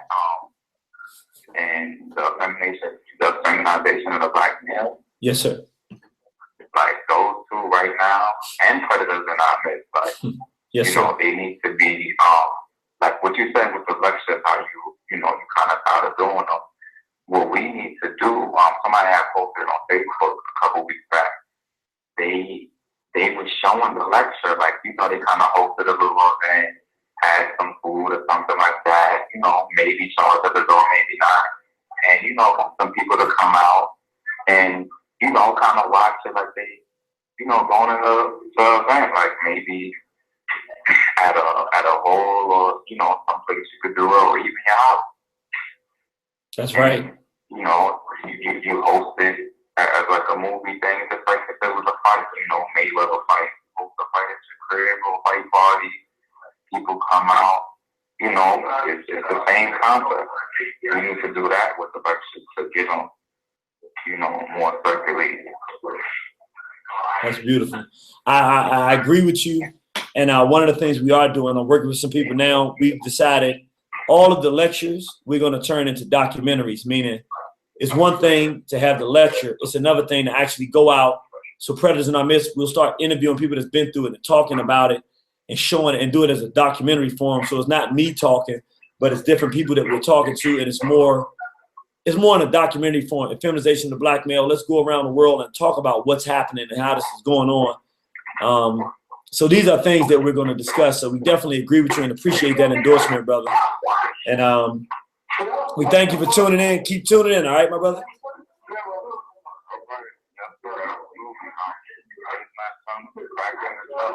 All right. Cracking the trunk, straight black pride, my brother. Straight black pride. Let me go to 2682. Praise Nat Turner. Glory to Garvey. Long live the spirit of Dr. Khalid Abdul Muhammad. Praise Nat Turner. Glory to Garvey. And long live the spirit of Dr. Khalid Abdul Muhammad. Peace, Jimmy, my brother. What's going on? The baddest brother in the Brooklyn area. You know it is the Northeast Regional Director of the Straight Black Pride Movement. Brother Tad in the house. Come on in, Warrior. What's going on? Hey, man. I'm just sitting back laid up, enjoying the conversation, man.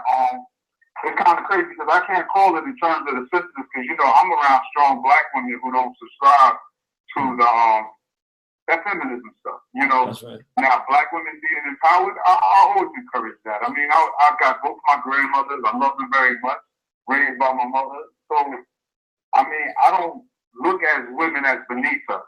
And if we all are students of the Honorable Dr. Ben and Dr. Clark, then we know we don't subscribe to what they call patriarchal chauvinism. That's not real black nationalism. Because our teachers and our ancestors always told us to honor our complements, which is the opposite sex. So when people start coming in talking about this is a patriarchal movement, we already know that they've been indoctrinated with some nonsense by the Europeans. That's right. And that's just my position on it, and from my studies, because I've never heard Dr. Clark disrespect black women. I've never heard Dr. Ben disrespect black women. I mean, Baba Baruti always talks about, he wrote a book on complementary relationships, you know, and talk about building strong relations. Building a strong nation starts with strong relations. So I don't know where these people get their information from. And let me ask you this, because it's something that you said to me before, and it really, and I'm not rushing. We got time now. We don't have another caller in the queue right now that said they want to speak, so we just gonna go down the line after this, so we can talk a little bit. But you remember when you said to me the ultimate form of misogyny and hatred for women is the homosexuals? When Brother Ted said that to me, and it hit me and struck a chord, because this is something that's real deep. When Dr. Wilson, who was really the goddess of African nationalism and black conscious thought over the last 40 years,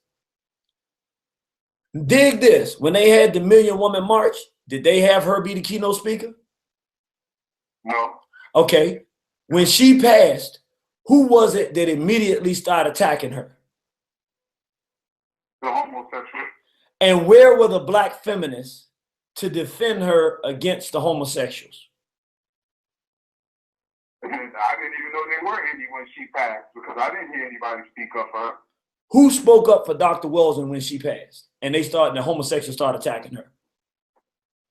Straight black pride. Right.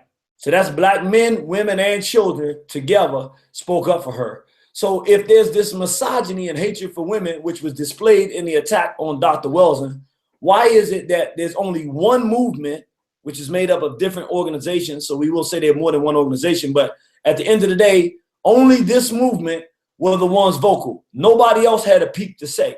Nobody else has a peep to say about Mark Lamont Hill disrespecting Dr. Frances Wilson and how unacceptable that is. Nobody is talking about no respect for black women but us, as far as I can see.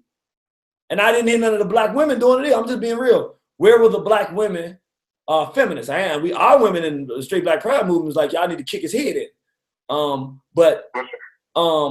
talking about the black feminists or the womanist organization. Where was they at? Where was all these women's circles and women's groups and all? Where was they at when Dr. Wilson, who was the primary black woman to get the ultimate respect in this movement, why was they quiet and still been quiet? Even, like, you know how it is, maybe you didn't hear about something, somebody started going at an issue. At some point you jump in. Why haven't we heard anything from them about Mark Lamont Hill and what he did? Yeah, we didn't hear anything from anybody, and that's a good question, because I'd like to know that, because I know that we were very vocal. And just to prove that we're not a misogynist or chauvinist movement, look at how we bring up Dr. Frances Cress Welsing and honor and humility and respect when we talk about the Honorable Dr. Frances Cress Welsing. So we even resort to her teachings when we're bringing our points home in terms of why we have to be strong men to protect our women, to protect our children. So that's proof right there that we're not against our sisters. In fact, we encourage them to be the best that they can be, and we're against the people who try to destroy our sisters. But contrary to popular belief, you know, the black men are the victim, but the black woman is the target. Because as we know from times of antiquity, the black woman has always been revered as God. And not to get caught up in this newfound argument, the black woman is God, you know, that's a horse of another color in itself. But nonetheless, what history has taught us is that the earliest images of God was the black woman. So let's be clear, even when we talk about Maya, truth, justice, balance, righteousness, reciprocity, harmony, we talk about the black woman who brings all those things into existence. So it's easy to lie on people, particularly when you're scared and you see a strong movement coming. Because that's what cowards do. When they can't beat you, they lie on you. And that's what's happening to us right now, brother.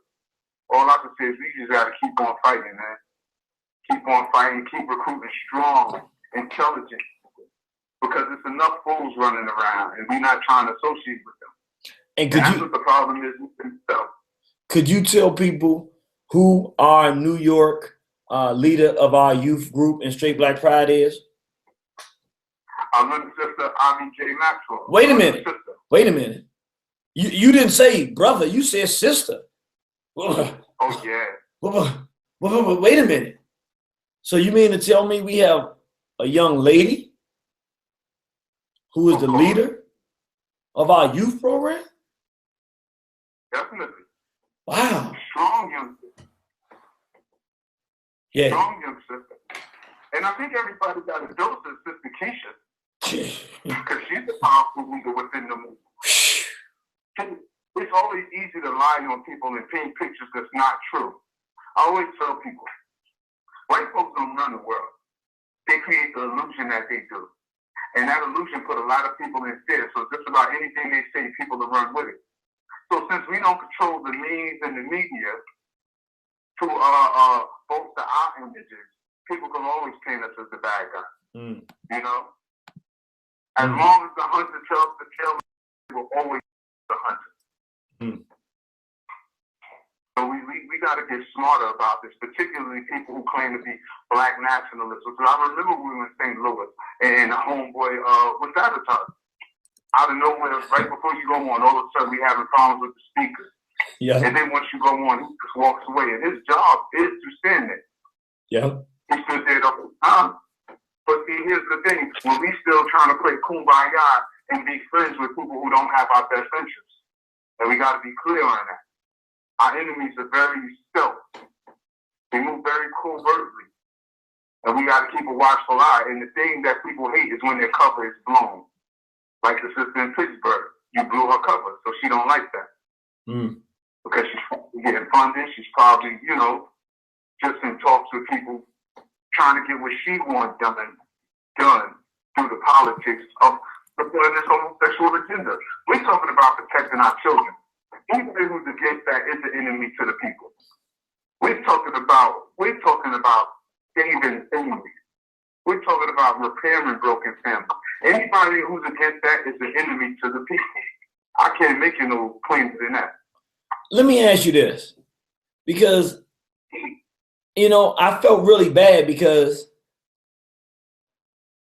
her first statement to me was, are you going to stop talking about the Nation of Islam? And it felt strange because most people that come up to me are like, man, we sorry about what happened, you know, at Mos Marion, how they attacked you. We wish that wouldn't have happened. Nobody right now is looking at us as the aggressors, in terms of nobody except for the nation, of course, but everybody else is talking that way. I'm really trying to understand, why would a hostile black feminist try to use the nation to be in the middle of a conversation or to open up a dialogue about us not saying that? I mean, what is that? Is that trickery or what is that? Because she can't be in the Nation of Islam. She not Muslim. I would say it's trickery and fear. I would tell you the nations are on the ground. Every movement that we have, regardless how big or how small, on the grassroots level, the nation is always involved. Okay. You know, including for trying to help the community. Okay. However, they're not the only game in town. And that's the picture they're trying to paint. If you're not part of the nation, then you ain't doing something right. But I think you laid it out pretty smooth. You know, they misrepresent what Black nationalism is. So they get Rainy Cheeks and Cleo Monago and all these other chumps on the platform to represent us. But for the young people that's coming in, they think that this is what the movement is about. And then they think that homosexuality is acceptable within our movement because they don't know the teachings of Dr. Clark, Dr. Amos Wilson, Dr. Francis Cress Wilson. They don't know these things yet. So they're being tricked by the new pseudo scholars. And it's causing so much confusion. Meanwhile, the enemy, the real enemy, the unseen hand is just sitting back laughing at all of us. And all we're trying to do is show the people, yo, you're going in the wrong direction. This is what we need to do. Yes, they want to help the sick people, then by all means, go ahead. You help the sick people while we're forge ahead. Because somebody got to make moves. Somebody got to make progress. Somebody got to move full steam ahead in the spirit of the ancestors. And that's what we're doing. So let me ask you this. I really, in thinking about the whole thing, it just hit me. One of the fair ways to pretty much call a truce to the whole disagreements or whatever we have with the Nation of Islam and the contentious kind of relationship, I'm thinking if we say, look, the nation has been very open and honest about the fact that they're willing to work with the homosexuals. And we're saying as African nationalists, the red, black, and green community, on behalf of the whole country community, we're not. Is it fair to say we can end our disagreement by saying, okay, fine. If you want to be pro-black and you want to do something, don't put up the red, black, and green flag. That's disrespectful to us. But go to the Nation of Islam because they said they will work with you. Do you think that could alleviate any of the disagreement that we have? That way it was like, look, no, you with the gay stuff, go ahead on to the nation. They'll work with you. We're not going to deal with that. And that way we don't have to have the issues. We just know if you want to be gay and part of the movement, it's the Nation of Islam. But the rest of us are not with that. And would that resolve the conflict? That would be a step in the right direction, because here's another thing, and this is me talking for myself, not in the straight black pride capacity, not speaking for you. The nation has been being very duplicitous. They've been being two-faced. They've been double talking, because now all of a sudden they're talking about we got to get them out of our community. Now they're talking about pedophiles got to flee. I've seen Wesley go as far as calling Jews small hats. We know you created that term, but here's the thing. Now he wants to do things on effeminization. But he held up the Trump's book and didn't represent Baba Baruti, who wrote the book on it. You wrote a book on it. Come on, why not consult with the people who's really doing the work? That's what makes you fraudulent right there.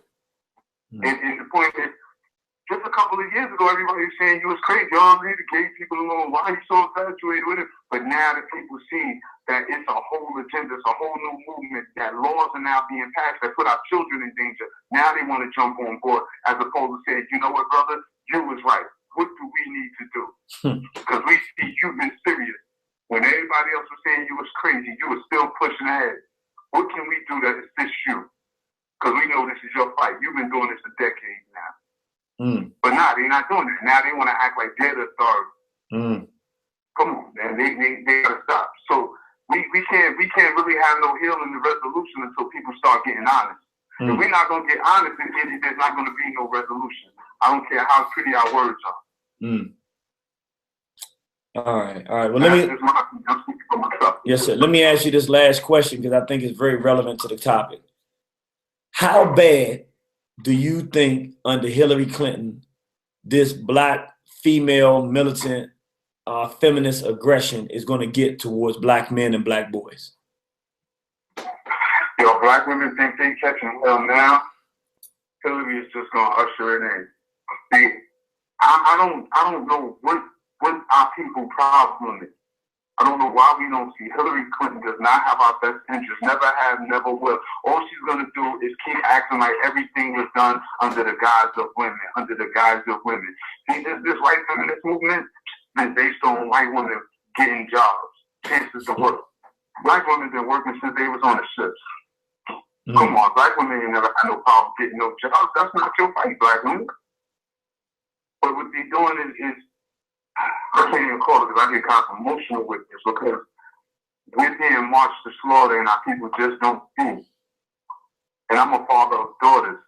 And I don't want my daughters to subscribe to this nonsense. I don't want nobody putting it to their head.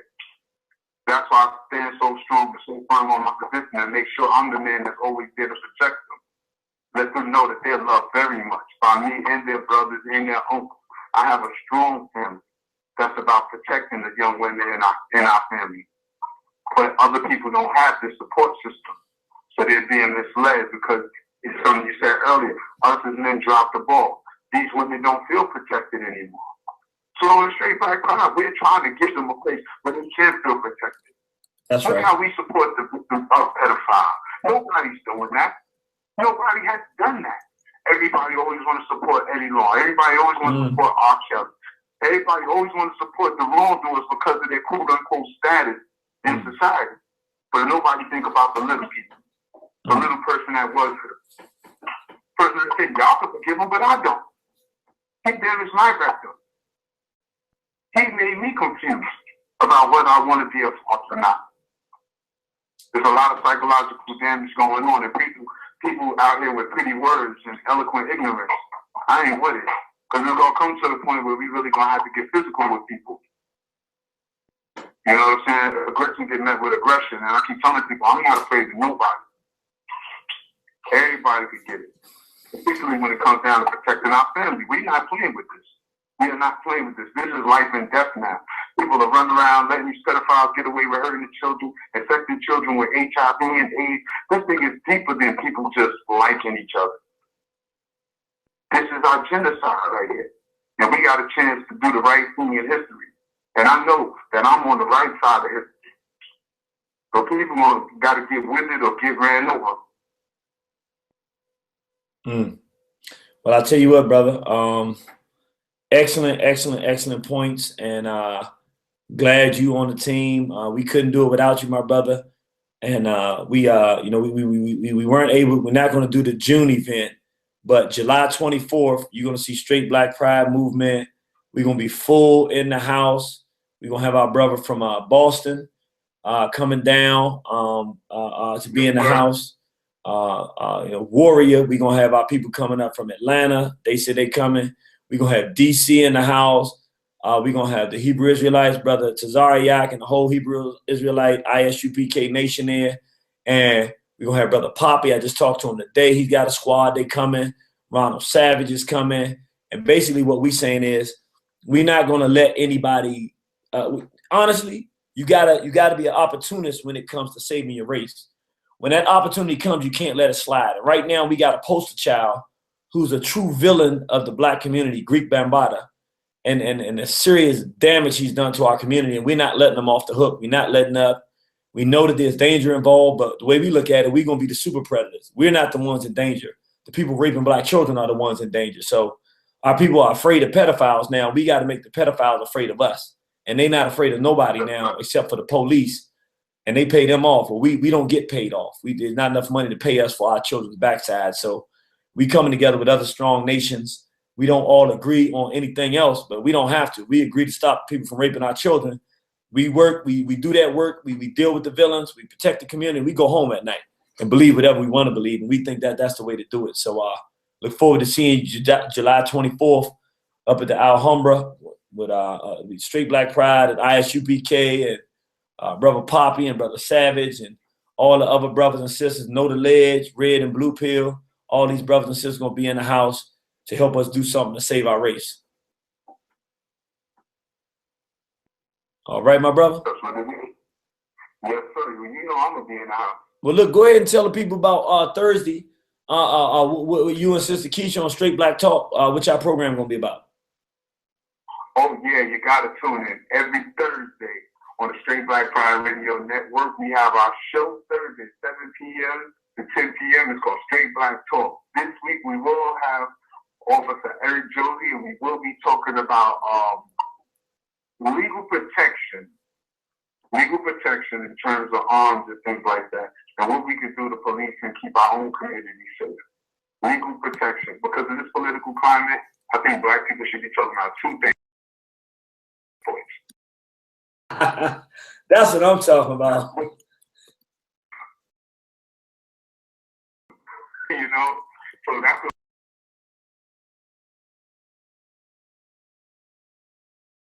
on the phone with us. He's a powerful historian. Shout out to the brother. And he also has an event coming called My African University, I believe it is. And it kicks off this week, June 9th.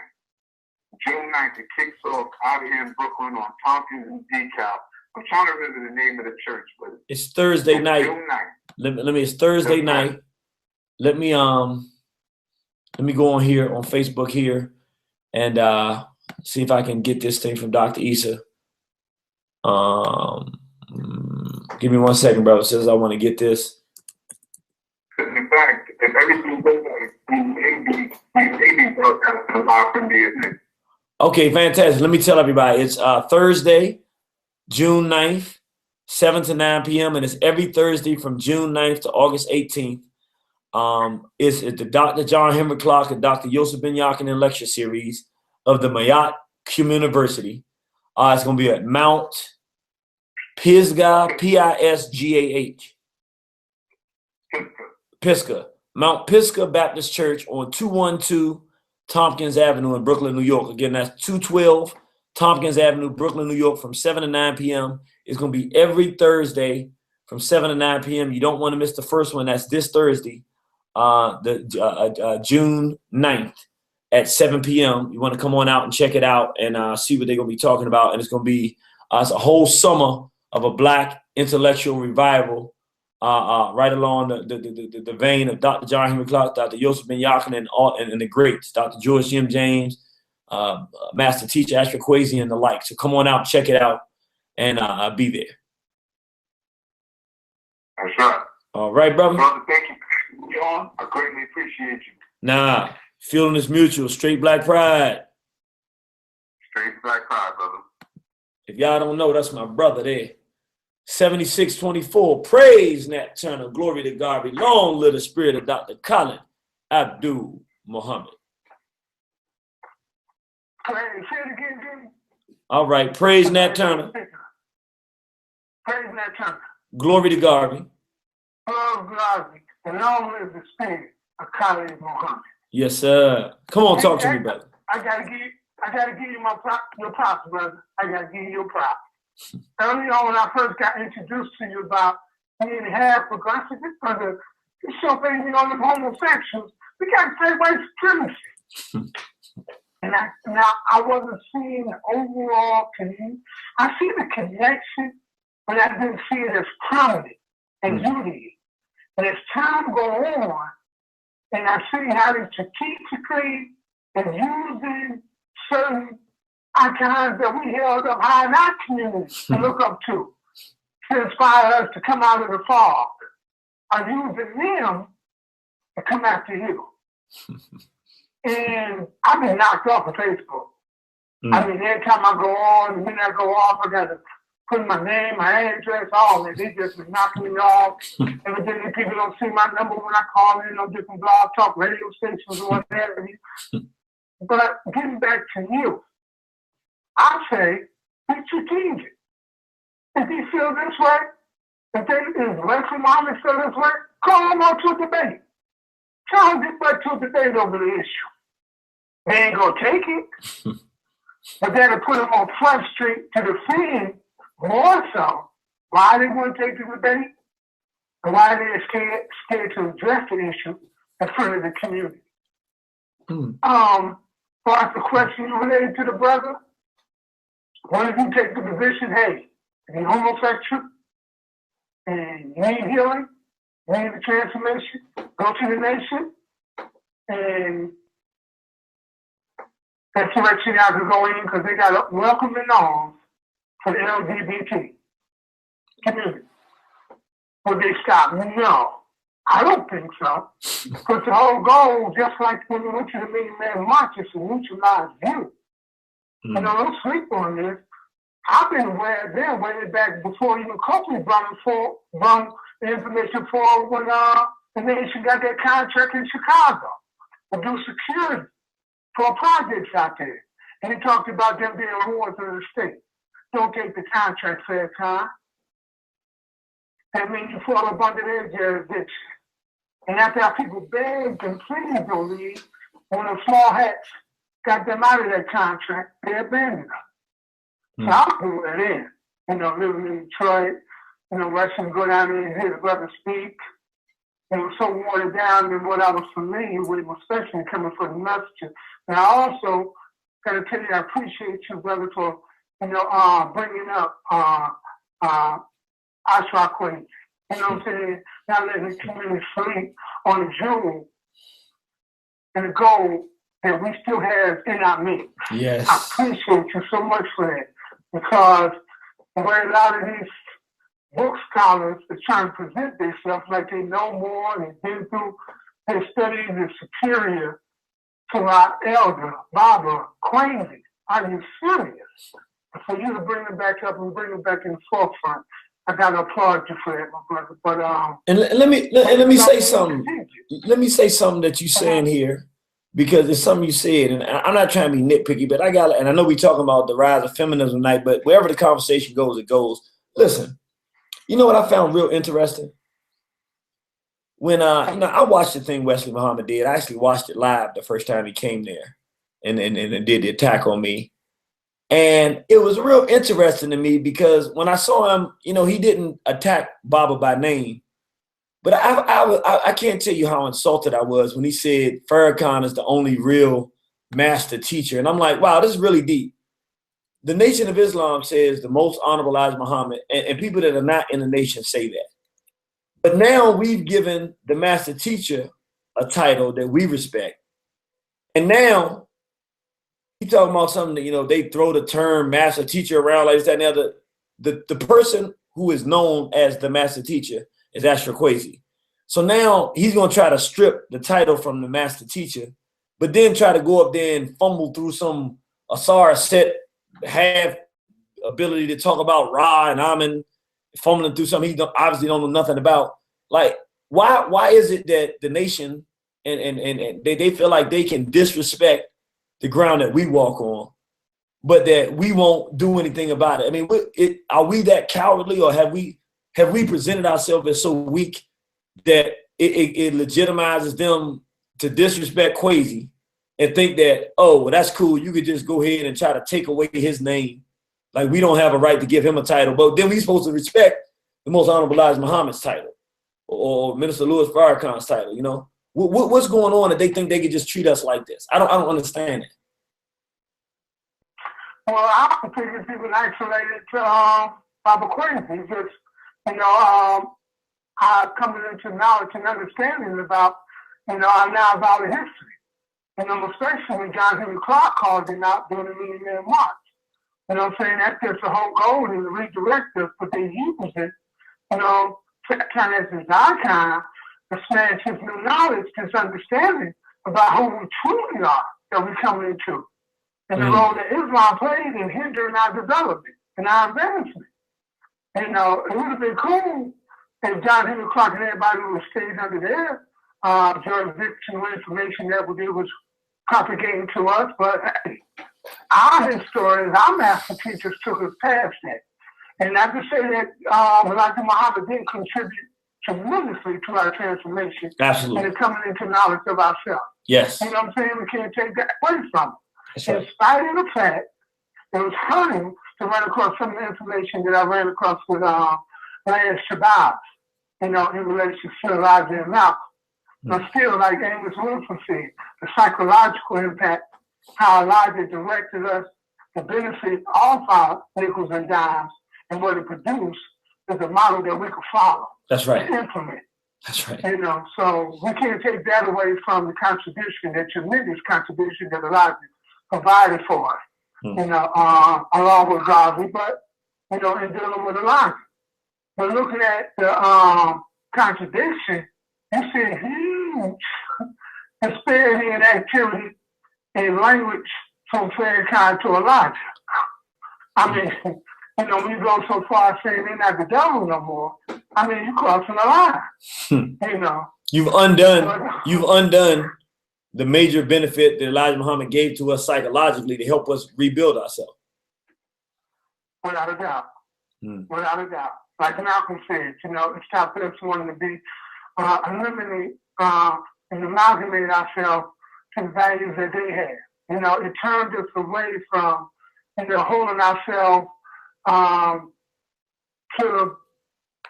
ourselves to if we could emulate them and master what they value and how they behave and how they carry themselves.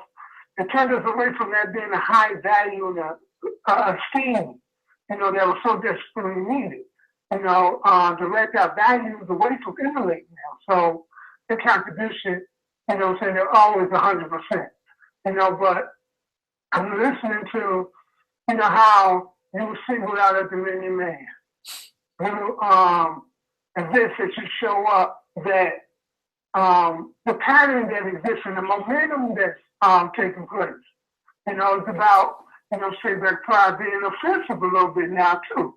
You've been respectful, you've been humble, but as this thing increase and directly call out your name, it's about, okay, like Uncle used to say, they're scared to call my name because they know I'm going to pop them inside their head. Challenge that, I'm going to be now, challenge it, but to a debate. You know what I'm saying? If you want to call me, let's debate over the issue. And I never seen you being much of a debater, that being your lane, but I'm just thinking as a different strategy, a different technique. Okay, you want to call me out on this issue? And you want to model yourself that took men, in present day, off the street and they upright and he's, they're not doing drugs. They're home with their women. Okay, I could demonstrate plenty of churches doing that.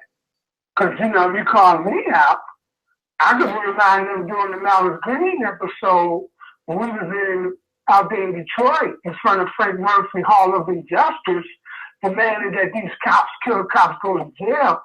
And about 40 Nation of Islam members come out of the courtroom, look directly at us, speaking truth to power, up in the face of the beast, and walk right by us. And the leader had explained to me that he is a religious organization.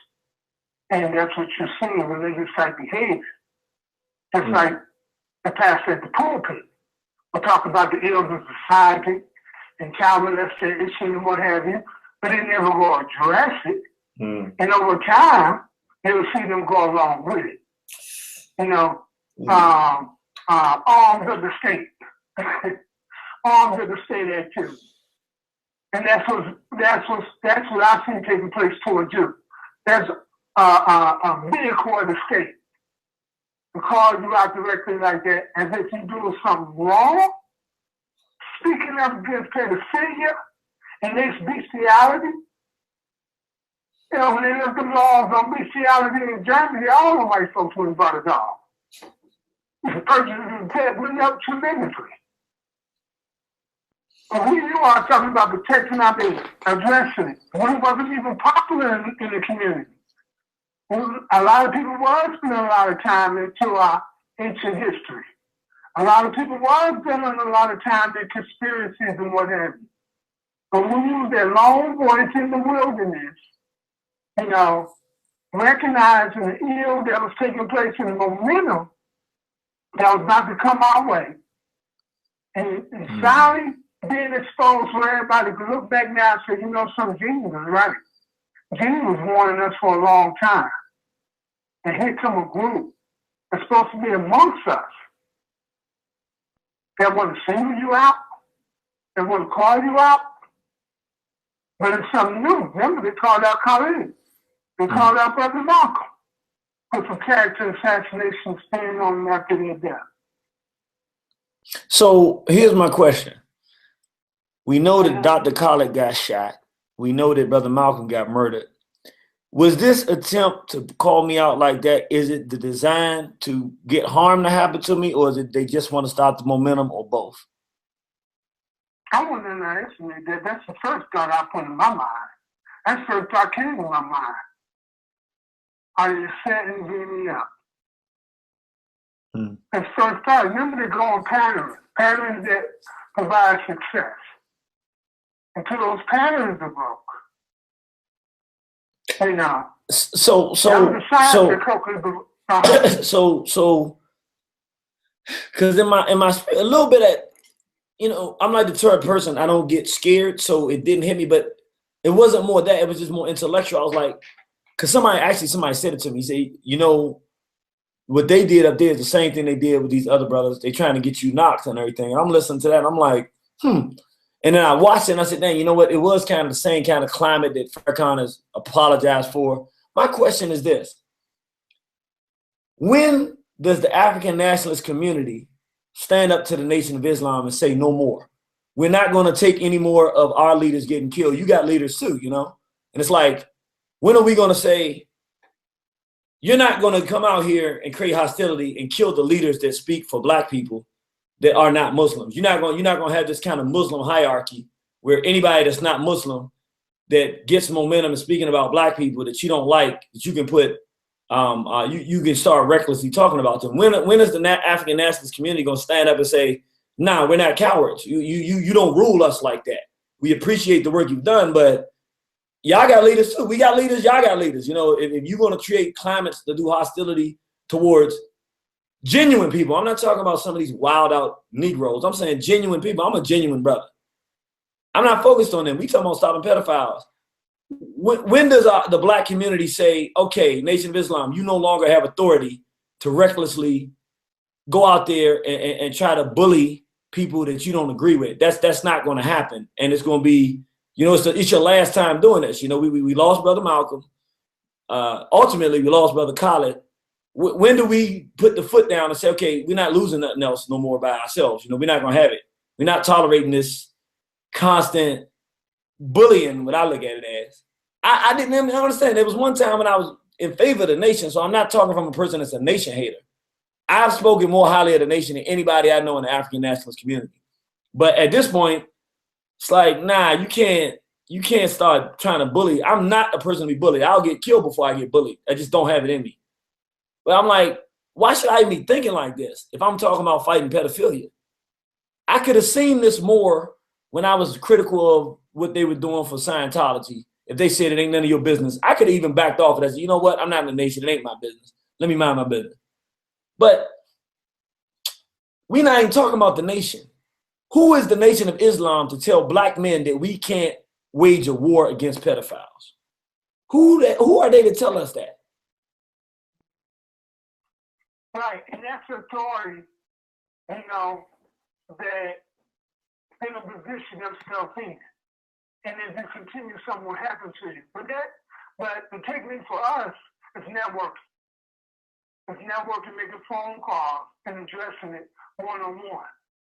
And setting up our conference, our parameters, and propagating to the brothers on the rank and files. And then we got, you know, get on the phone with like-minded that recognize and say, look, it got to be a press conference. You know, it got to be something that you're aligning in. Because a lot of times we do it as individuals. You know, Khaled did it. Now, Copeland and Khaled lined that. And Copeland also showed the pattern before it took place. When he supported the march in Atlanta and talked down the youth march in New York. How the final call played up exposure about the one in Atlanta. And not too much coverage on the one in New York. And try to intimidate people away from there. The patterns that set it up toward that. And the problem is we don't network, and we got to watch the ones that we network with. Because there was a lot of ones that was on podiums with Khaled and Coakley, but when the stuff went down, it was quiet within our ranks. And you got to recognize also the Black nationalist community is definitely infiltrated with some that's getting highly public attention, just like W. Du Bois got. And now he was recognized during Harvey time through the media and the social media and what have you, to misdirect the aspiration of people, direct their activities towards non-productive results. So it's going to be based on networking, having others so you're not isolated, making calls with others that's exposed and it's feeling this way, like you and the Hebrew brother is lining up. You know what I'm saying? How to include more around an issue. That's a beautiful alliance, with different ideologies and different belief systems, but based on the issue. That is so powerful. But it needs to grow. And you'll see how many more and address it directly toward the nation. It's time to call the nation out. Let me ask you this. Across the board. I agree with you, but let me ask you this, because this is like part of I'm one of the type of guys, let's say you was out and me and you gonna meet later in the evening, and then I get in an issue and conflict with somebody who's got a little bit of pull. I'll call you up and say, look, I'm not gonna meet you tonight because I don't want you to end up having to get in an issue of beef because you with me. And what I'm finding myself doing now, before this thing came out with the nation, we were reaching out to everybody because it was like there was no conflict on the board except these people molesting children. Now I'm finding myself not really reaching out to people as much because I'm like, well, now that the nation and this issue is here and it's contentious, I don't really want to, like even some people in the nation that I was cool with, I don't talk to them as much because I don't want to put them in a bad situation of being in the middle of this. And I know because they're going to defend Minister Farrakhan no matter what. At the same time, I'm going to be like, what you're doing is wrong, defending evil. So I'm like, I don't even talk to them as much. Am I doing the wrong thing by kind of trying to keep other people out of the conflict? Or was that part of the whole design to stop the momentum of gathering people around this issue and going to deal with it? Hey, you're robbing them of their choice. You inform them what's all involved, and you ask them to make the choice. Like I do. Look, anytime we decide to participate in fighting back, there could be some casualties, some risks, some setbacks, some frustration, a whole lot of things go with this territory. But, I want you to make a decision. Now, if you holding them back based on your projection, then you're robbing them of their choice. There's no projection. That means reality. You're creating a reality for them. Yeah, we got to give them that option. Say, look, this was involved. You make your pick. And be honest, be truthful. I need you. And whatever your decision is, that's your decision. But I did my part. Because you got humility, you got leadership, you got insight. So take risks on some new areas in your endeavor. Don't tell yourself no. Yeah, I appreciate this dialogue. It's really good dialogue because over the years, even now, I have a lot of good friends in the Nation of Islam. They love the work. Of course, they never like the criticism of the minister or anything with the nation at all, but they know it's genuine, and what I'm finding is I'm like, I don't want any conflict with the people on the ground in the nation because they really are there. Most of the ones I know, not all of them, but the ones I know, they there because they love black people. So they don't really have conflict with me except this situation has arisen. But they don't even want to be part of it. And I don't either, but I'm in a situation where ain't no choice. When it happens like this, you can't. Hit them hard, G. That's what Farrakhan did to Wallace D, right? Hit them hard. Look, are you down with this? Because I know I'm a Catholic. You down with this? Like I did with Khaled. When he left Chicago, flew to D.C. to make the announcement. And he owed his authoritative figures that much respect. Mm. Fly to D.C. to make the announcement that he's sitting Khaled down. He's isolated now. Mm. Hit him hard. You know, I do. The brother said, man, I'll defend Farrakhan with my life. Stood up, all this. I said, I did the same for black people. So I stood up and sat down. Because we know we're involved in any minute. We make a decision to be a part of this as any minute. You know, and I understand, you know, sometimes I got to practice some form of humility, you know, but the nonsense when it's just clear as day, now I'm coming at you. All right. Well, let me do this.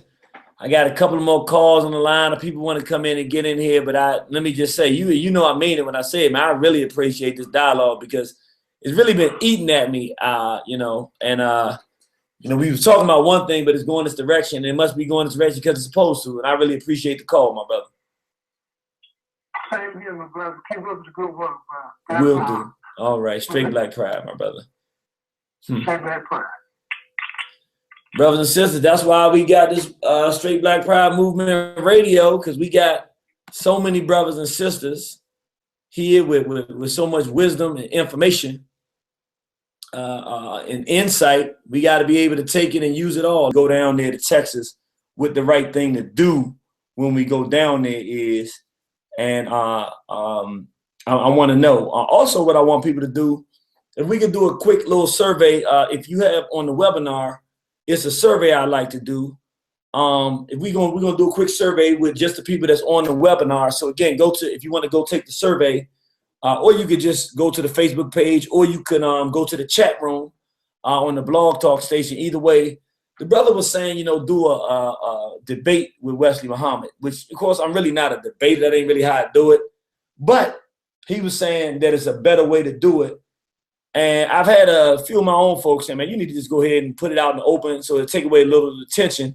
Let the people come out and decide, do they agree with the way they approaching it or the way you approaching it? And I'm like, to me, it's nothing to debate about homosexuality. Is it good for black people or on any level? But people were saying that we should do that.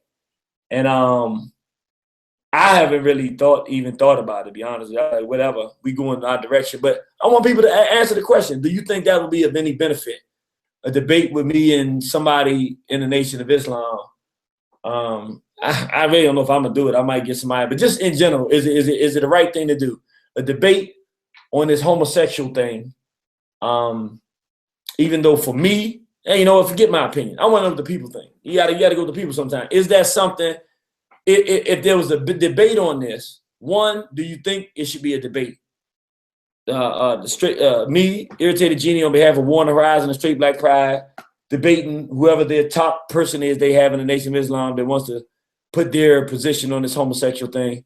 And we go up there and debate this in the public so that everybody can come out and hear both sides, ease some of this tension. Because I ain't gonna lie, I'm getting tense with it. I don't like this bully stuff. I don't like stuff like that. I just don't deal well with that. I'm not good with you bullying me. Unless you're a police. Even with that, I've gotten in trouble with that before. I just don't like the bully tactic. I try to be cool, but I just don't. I'd rather you just, you know, trick me into something. I can be tricked way easier than bully. You know, you can trick me into something, be nice, or just throw me off. But time bullying up on me, walking up on me, I don't like that. It just, I don't know. I just don't like this bully stuff. But if the people want that, you know, I'd like to at least know. Because I ain't thinking about doing it, but you know, do a little survey on the webinar. Again, if you want to know where the webinar is, so you can see it, you go to Ayo Kimathi and then go to the page on Facebook. You'll see where we were advertising the program. It says watch it right here. Or if you got our email, if you're on our email alert, you can just go ahead and click the button. When you click that button, it'll click the watch. It'll take you can watch it live while it's on right now. And once you're watching it, you'll see the survey and you can take the survey. Should we do the lecture debate on homosexuality with the Nation of Islam, maybe Wesley Muhammad, whoever they want to send up there to debate that? Is that something that the people will want? Do they think that that's a good thing to do? Is it valuable? Is it a waste of time with the debates? You know, I'm real in the middle on what the answer for that would be. That's one. And, you know, that'll be the survey we do for right now. Does anybody, and if it was in your city, would you come? You know, do you think it's something that should be done? And would you come, or would you even go to another city to see that?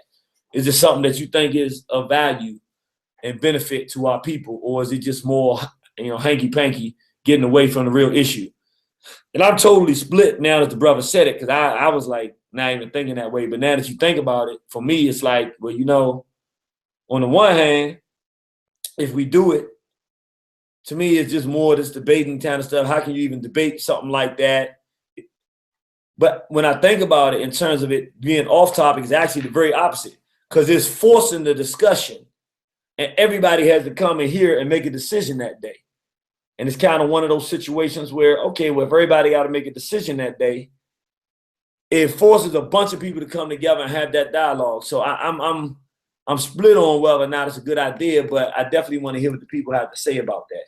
So let me go ahead and go to the phone lines. And when you come on too, let me know what your opinion is of that. And then also do the webinar thing. Let me see. So Jeannie, before you go to that, Yes. The webinar poll at the moment stands at 30% saying yes and 70% saying no. You shouldn't hold the vote. Good. So so people kind of feel like me, they're not with nothing like that. Okay, that makes me feel a little bit better, because I'm like, nah, but then the brother said it, and I'm like, you know, I gotta listen and not just go with my own. You're not always right about everything. So thank you for saying that. So we got 70% say no, 30% say yes. That's pretty much a no. So I'm gonna get from the callers and see what they think too, and see if it's the same consensus. Let me go to Cincinnati. Praise Nat Turner, glory to Garvey, long live the spirit of Dr. Khalid Abdul Muhammad. Praise Nat Turner, glory to Garvey, and long live the spirit of Dr. Khalid Abdul Muhammad. Our prayer minister is no other God but Ahmed. I'm gonna say there is no God but He. How you doing, brother? I'm doing all right. General, how about yourself? Hey man, I'm doing fantastic, but I'll be honest with you, I'm struggling now, because we talking and things are coming up, and I'm actually trying to figure out, you know, answer questions like this, for instance. You know, I don't even know, is that something worth doing, you know? So you can come in here and talk, because I know that's not the topic. You can talk about anything you want to talk about, but before you do, you always have insight. What's your opinion on some kind of debate with the nation about how we should deal with and fight this homosexual thing? Well, I mean, to me, before you do the debate, they will have to declare a definitive position. You know, I mean, if you haven't declared a definitive position on one way or the other, I mean, what are we debating about? Yeah, got you. So that's the game they play, the fancy word game. That's the game they play. I got you. So you saying you can't even debate nothing when it's not a definitive position, and you're going back and forth on what you think is right and wrong and indifferent. Okay, I got you. Come on here and talk to me, bro. I just feel like that whole infusion of homosexuality started back when they kicked Khalid out. I mean, that was the number one person that was. We didn't have to ask if Khalid Muhammad was for homosexuality, if he was for white people science being used in the Dianetics and all that type of stuff. It was very clear and definitive. And the thing of what it was Khalid Muhammad was still going by and respecting the laws that were laid by Elijah Muhammad. I don't know what Farrakhan is doing. I don't know what his followers.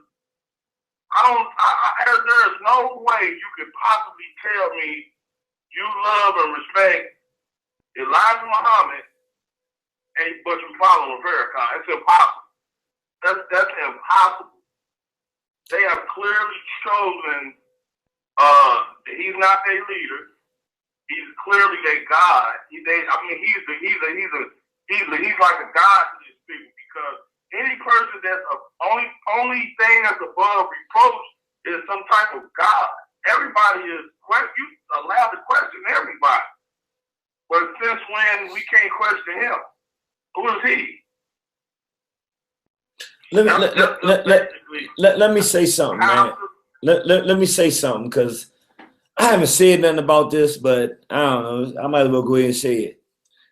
You just said something, and I ain't gonna lie, y'all probably gonna get mad at me for holding this, but you know how have you ever gotten a piece of information that was so bizarre and weird? You just said, I ain't even gonna share this because it's just too weird and it's too much a coincidence, and I ain't even sure on it, and you just haven't shared it. Have you ever got information you just said, I don't even know what to do with this? I ain't gonna say nothing.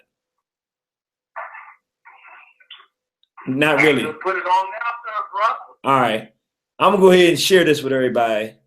This is gonna really mess y'all up. Got a brother out in California, and I mean, look, I didn't make none of this up, brothers and sisters. He sends me a thing. This ain't even that long ago, a couple of months ago. Hey, look, do you think part of the reason that Khaled got run out of the Nation of Islam is because he was against the gay thing? So I was like, what? Why would you say something like that? I wasn't trying to be disrespectful, but I was like, that don't even make no sense. He said, well, you know, because the guy that shot him was pushing the gay thing, blah, blah, blah. I was like, what? He was like, yeah, you know about the guy that's got a free Jane Best thing, blah, blah, blah. So I was like, what? So he sends me this article. This blew my mind. There's a gay white boy out there who has a free James Best. And let me do this. I'm going to go ahead. You're getting a little bit of feedback. I'm going to bring you right back in, but the feedback is keep putting up. I'm going to bring you back in. Don't hang up. So it said free Jane Best as a political prisoner. And this is what the gay white boy says. I wish I should just pull it up. I shouldn't even tell you myself because y'all ain't going to believe me. Y'all not going to believe me when I tell you this. But basically what the white boy is saying. Matter of fact, let me look it up. Because people don't be quoting and don't be saying, I can paraphrase stuff I want to. I ain't got to be careful and stumbling over my words about what I'm saying. A lot of people get ridiculous with stuff.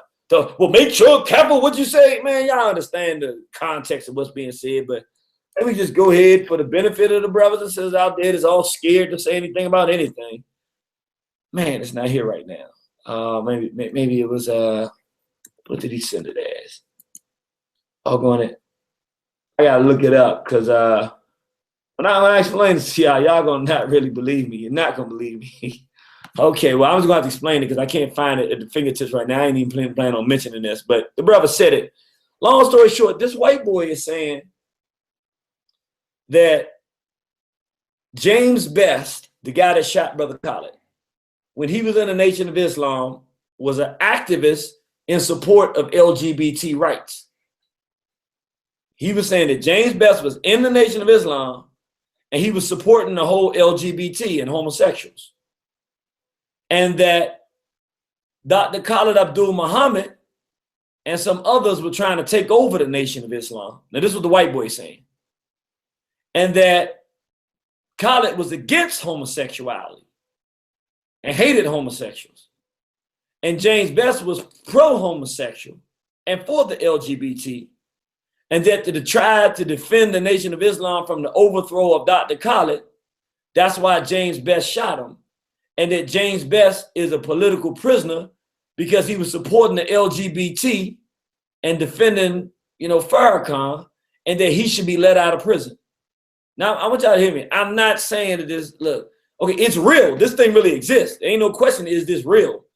But in terms of the truth that I know Dr. Khalid was against homosexuality, but whether or not James Best was a homosexual activist, I ain't even know there was a such thing related to the Nation of Islam. I almost don't believe it. That's why I never said anything about it. I was like, yeah. Plus, it would be too much in my lane to make it look like, oh, Jeannie be making this stuff up. That's why I ain't never said nothing to nobody. But the brother said it seemed like it got real gay after Dr. Khalid left. Well, what I can say is the white boy is saying that. And the white boy is saying James Best should be let out of prison because he's a political prisoner for shooting Dr. Khalid because Khalid was against homosexuals. And that this guy was in the Nation of Islam working for homosexuals. And that's part of why he shot Khalid. Because Khalid was trying to take over the nation, was anti-gay. So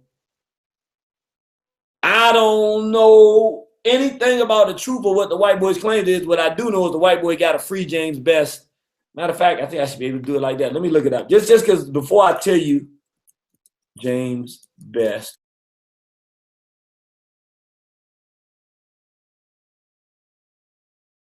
James Best, political prisoner.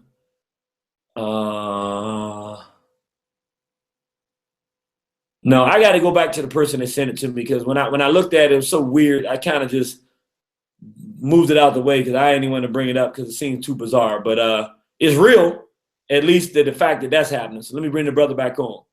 All right, you there, brother? Yeah, I'm here. So Yeah, I mean, it just fits in line with that whole situation on how they was going. As far as Collar putting him out, Farrakhan putting him out, and now you can see as this came to pass, you know, he's clearly. I mean, I just don't see how the followers are still following this man. I just don't see it. I mean, he denounced Elijah Muhammad, he denounced Farad Muhammad, but okay, all right, I guess. I've decided I'm staying out of all of that. People have the right to do. Now, this is just my position. I don't want any more conflict with them, no more than what we got. People can do what they want. If they want to support the homosexuals, they want to be conscious, go to the Nation of Islam, stay off the red, black, and green, stay off the straight black pride. There's a place for you, and a place that traditionally is consciousness that has said that they welcome you, that you know, they'll work with you. So that's some place you can go for the healing or help or to participate. They're working with Black Lives Matter. They stated that we know that some of them are pushing the gay agenda, but they're not going to entrap us, but we'll work with them. Fine. If you're gay, you're homosexual, and you want something to do with this, get out of this movement. All of y'all running around, I'm watching y'all trying to attach yourself to Nat Turner and trying to attach yourself to RBG flags and trying to attach yourself to. I got a question though. Go ahead. You said you want to put the red, black, and green down, and what you said, what they supposed to pick up? The star and the crescent and the Nation of Islam flag. No, I'm not saying that like in a negative way. I'm saying the nation is welcome on. I'm saying wave that flag, because that's a place that they're more accepted. They're not gonna have as much issues with there, but we don't want them. I mean, we're saying it differently. We don't want you. If you're gonna participate in homosexuality, we don't want you. Ain't no ifs, ands, buts. If you stop participating in that, you're not gay. So there's nothing of us to talk about. But as long as you involve in that on any, or you defending it, supporting it, go that way. That's a conscious group that has known for its consciousness that has said that they're willing to work with you. We're saying we're not willing to work with you and you're not welcome. So go where you're welcome. That's all we're saying. Wow. I got one more thing to say. Straight black pride got me putting crackers in the trunk. Somebody got to do it. Amin said put them there. Straight black pride. What'd you say, brother? I said, Muhammad can get in there too. Oh, see, there you go. See, man, now he talking about the Arabs now. The desert rats ain't got nothing to do with this, brother. Now you're getting disrespectful, man. I ain't gonna go there. He talking about going all the way to Arabia and putting out. I ain't got that. We ban that from the record. We're not gonna sit around here and start getting everybody hating us. Now you gonna get the Muslims hating us. Some of the Muslims agree with us. He gonna talk about the prophet, man. I'm not in that one. I ain't in that one. That's still my brother though. Don't give him no issues. But you see, I cut it off, so don't put that one on. Boy, when you get them on the horizon, folks, boy, they get going. They get going. But look, I know y'all see I keep putting my hat down here right this. Let me just give my special shout out to my brothers. This is Panther wear. Wherever I go around the country, I always rock it. My brother Ali of the new Black Panther Party out in California. Every time I come to California, get nothing but love from my brother. Also got my brother up in New York, new Black Panther Party. Every time we come out, they show us nothing but love. Always there providing security and feel safe. So we got love for our new Black Panther Party, our brothers and sisters in New York and in LA. Brother Ali is always on spot, showing love and security and support with the other brothers and sisters out there doing security. So we want to show the maximum love and appreciation to them. And they got me rocking my Panther wear. So I'm sporting. I let them know, yo, we repping you right. The hats is hot.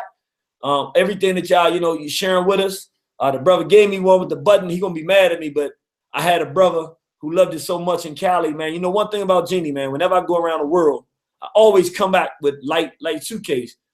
I don't know what it is, but man, when I go to places like I went to, I met the Twa when I went to Uganda.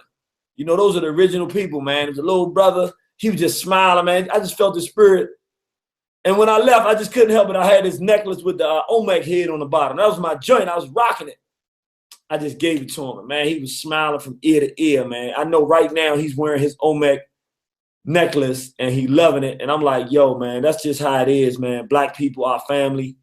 And every time, sometimes I got a shirt. If somebody try to bully me or try to like get at it, they're not getting it. But like when it's a humble brother or sister and they just smile and they like something, I just be feeling like giving it. I be taking it. One time I took my shirt, I had to go in a little, I ain't even had no shirt. I had to get a, what the junk called? With the little wife beater joint. Cause I was like, man, I be giving them away. So I was at the Zo What show. At Brother Zo What. Shout out to Brother Zo What and them brothers in Cali, West Side. And you know, I never did that kind of program before, you know, where they do it a little different. But everybody said, nah, you good, brother. And when I got in there, I was a comedian, you know, I'd be like, oh, he go one of this stuff. But I actually, once I started building with the brothers, I said, I like these dudes. They were real black men. Like they do their thing for the camera when the camera come on. But before the camera's on, we was just chopping it up. And they was real men. You know what I'm saying? I could feel it. You know, they was men. They wasn't no suckers and they was men. And they was black men. And they cared about black people. And I was like, I like these dudes, you know. And we was chopping it up. And the brother was like, yo, man, I ain't gonna lie, man. I got my family and everything, but man, I would be a Panther. I love it. I would be a Panther. And I was like, I'm not a Panther, bro. It's just a hat. I had my hat with my button my brother Ali gave me. I was like, nah, I'm not a Panther, but he was like, man, I'll be in the Panthers, bro. I love the way y'all. I was like, he didn't hear me. I'm not a Panther, but you know, I got the Panther spirit because I'm rocking the Panther hat. And before I left, I was like, yo, I gave him the hat, man. He was like, oh, bro, I can't take it. I said, nah, brother. This is how we do it. It's the African spirit. You my brother. He said, brother, man, I'm going to wear this. I promise. I'm going to be rocking this thing. And then the brother took the hat, and I could tell he had a good spirit. I like that, bro. I forget his name. He a popular comedian out there. He's a funny brother, man. He was a funny brother. And but he was a man, though. You know what I'm saying? He tells the jokes on the camera, but I talk to him off. He's a man. And he got a black wife and black children. He's proud of it. And I really like the brother. And that's why. So, brother Ali, don't get mad at me. If you see somebody say, how did brother get that hat? It wasn't that I didn't love the hat, man, but the brother just loved it so much. His spirit was so into it. I said, I got you. And I hooked him up, you know what I'm saying? Because we brothers, that's how we do. So, what? Coming in to California, 4-day weekend. We're going to be in Pasadena with the homies. I'm doing that at Feminization of the Black Male, and I'm going to stifle it up so they can know, look, this was happening with us. I know y'all know because y'all going through it, but look, let's join together, help do something about it. So we're going to be rocking it. Black Snow, Brother Sananu, all of them warlords on the ground. We're going to come to the community and humbly try to share a message we think can help our people. It's going to be fantastic. All the California family, we want you there. It's a free event, free food, free everything. And I ain't going to lie to you. That Friday night, I'm dropping it like you ain't never seen it because I'm going to be on West Side. And they don't want it sucker style. They want it the right way. So I ain't going to do it the light way or the white way. I'm going to do it the right way, like I said, not the polite way. You know, I'm going to do it the way you want it, West Side. And we're going to lift some African spirits and build some unity. Then we're going to have a 4-day. That's Friday night. Then Saturday night, we're going to do what we're doing. Sunday night, we're going to do what we're doing. And then Monday, we're going to do some things as well. We got a bunch of events I'm going to be telling everybody. So let me go. We got some questions and answers here.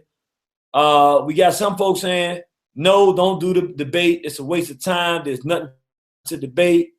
Somebody else says, I'm not a fan of these debates because people don't make any steps towards a movement after the debate. We got somebody else here, Straight Black Pride should officially do something publicly through writing, say how we stand behind the irritated genie to put the spotlight on the issue, to cover the genie. Somebody says, no, I would not attend the debate between the two camps. How often did the master teacher, Dr. Wells, engage in debates over her position? Her position is correct. Does a system of racism and white terror domination dedicated to the destruction of global African presence exist? Yes, it does. So there's no reason to debate, she says. Now we say we got somebody saying these homosexuals are trying to attach themselves to Assata Shakur. Oh, boy. I'm going to say no comment on that one. Oh, boy, we got a lot of problems. All right. Let me, ooh, boy. Ooh. All right, let me go. I got a hard job, man. I'm hearing, let me read some more of the comments here. Those are some good comments. Let me read some more of the stuff that people are saying. Oh, I guess those are the ones I need to do. Let's see. Who you do not honor is your God. Okay, true. Come to light edge. Okay, so that's pretty much, those are pretty much the comments I think that I should be doing. Boom. So we got those comments in.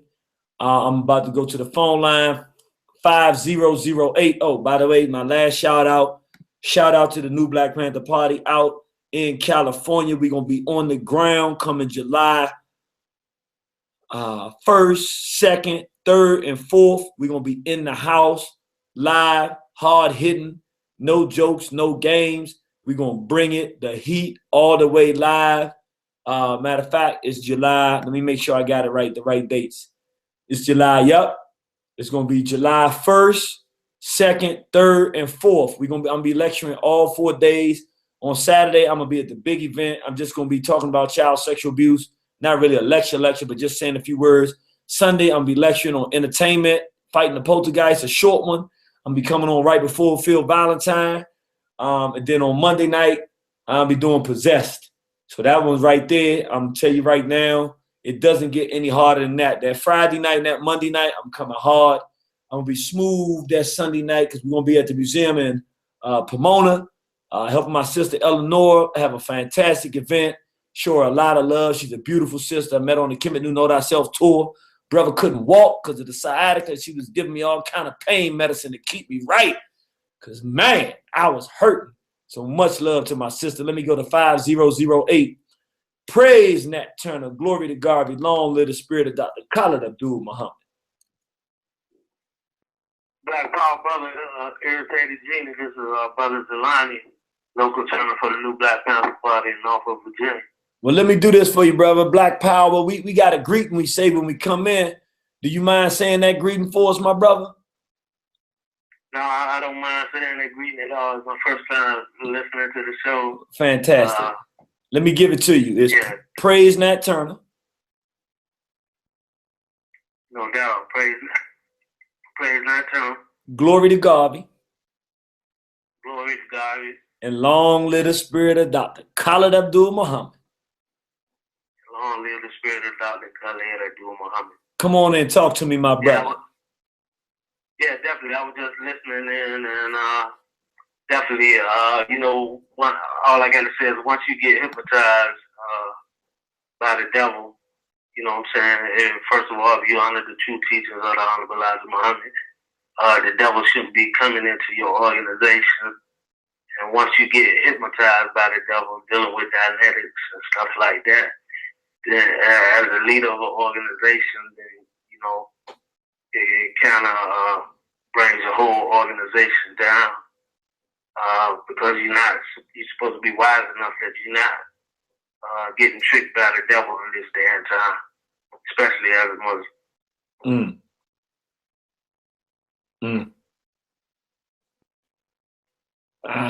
I can't even say that. I got to say on that one.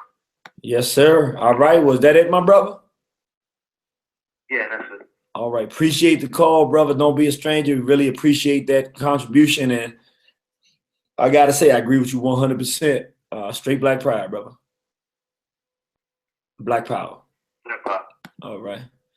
See, when I talk to my New Black Panther brothers, I got to remember when you say greed, it's always black power. That's the entry point, black power, and the exit point, black power. That's how they do it. So ain't got no problem with that one right there because we need and we love black power.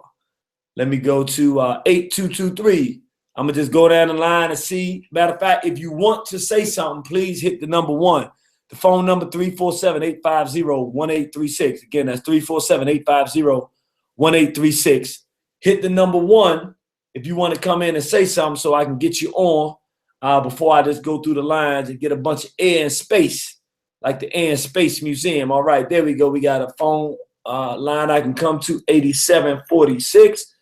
And go ahead and hit the number 1 if you want to speak. All right, let me go to 8746. Praise Nat Turner. Glory to God. Long live the spirit of Dr. Khalid Abdul Muhammad. Praise that, Turner. Glory to God. Long live the spirit of Khalid Abdul Muhammad. Brother Jenny, this is EJ, brother. How you doing? Hey, my brother, how you feeling, brother? I'm good, brother. Dynamic show as usual, man. Love listening to the comments that everybody made. Definitely with Brother Tad. And we doing the right thing, keeping everything going with Straight Black Pride. We had a great weekend this past weekend with Bobby Baruti. Straight Black Pride was in the house, and definitely been proud of that turnout that we had, man. But I'm definitely enjoying the show. Beautiful, beautiful. Well, tell us what you're going to be doing tomorrow night, because I know you're coming on tomorrow night. Indeed, brother. Tomorrow night, and obviously, Muhammad Ali is going on to the ancestors, so we're going to pay tribute to him with a very special show tomorrow night, starting at 7 o'clock. We have former heavyweight WBO champion Lamont Brewster coming on the show. He will talk about the life and times of Muhammad Ali, his influence that Muhammad Ali had on him and had on so many people in the world. So it'll be a great opportunity for callers to call in and talk to former heavyweight champion Lamont Brewster tomorrow night. Oh, that's excellent. So we talking about a heavyweight champion of the world. Yeah, this is a heavyweight champion. He's talking about an alpha male. He's on Straight Black Pride, a strong brother married to a sister.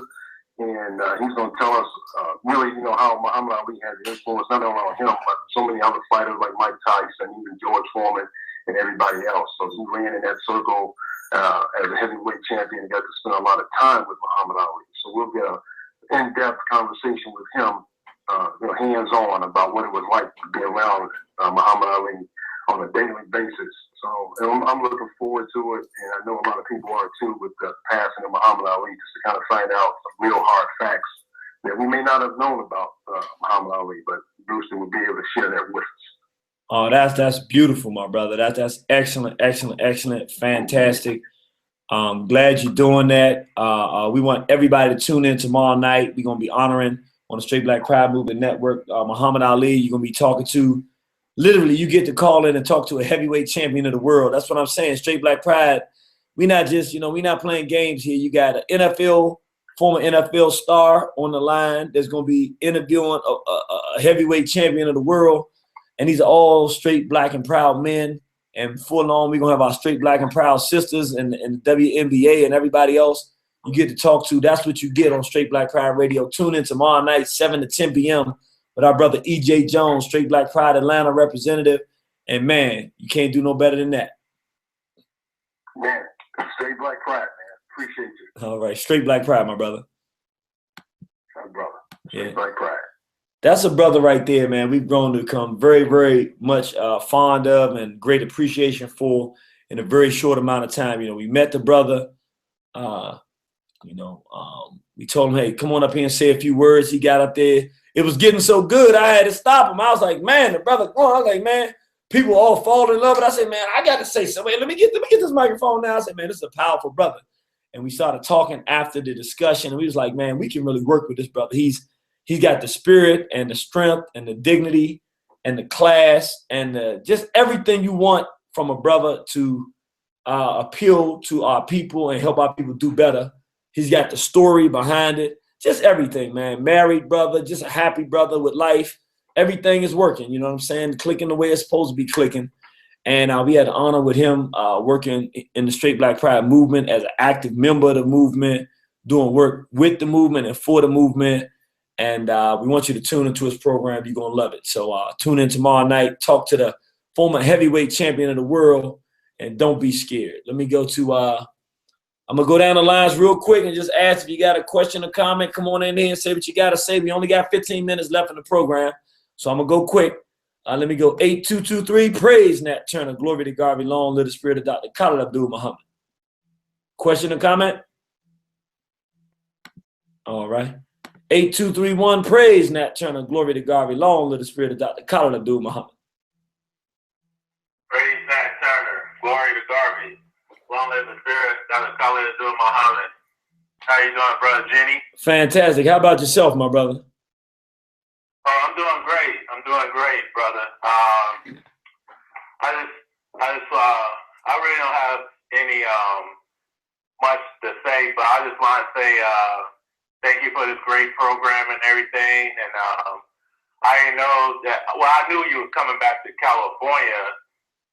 I knew you was going to Sacramento in September. Yes. But I didn't know you would come back around the 4th of July weekend back in, Pasadena, Southern California area. So, Yes. but it's good. It's always good to see you come by and just dropping that straight knowledge. That's all I pretty much have to say, brother, All right. Well, I appreciate that. Let me ask you a question, because you asked a question before, and I had to tell people, I said, no, this is one of our constant, consistent listeners, but they were concerned. Why did he ask this question? I didn't really think much of it at all. But when we were having a discussion about the Wesley Muhammad debacle, you asked a question. You said, how did you find out about him doing that thing? No. Why did you ask that question? Well, why I asked because I didn't know that he was gonna make a speech, and I was wondering how did you get the information, because I know the Nation of Islam kind of have a different I guess a different approach on how to deal with homosexuality and stuff. They think that you can reform these folks and everything, and other people be like, nah. I mean, once you've grown and you're in that lifestyle, that's it, pretty much. So the reason why I asked that is because I know you have close comrades that are Muslim.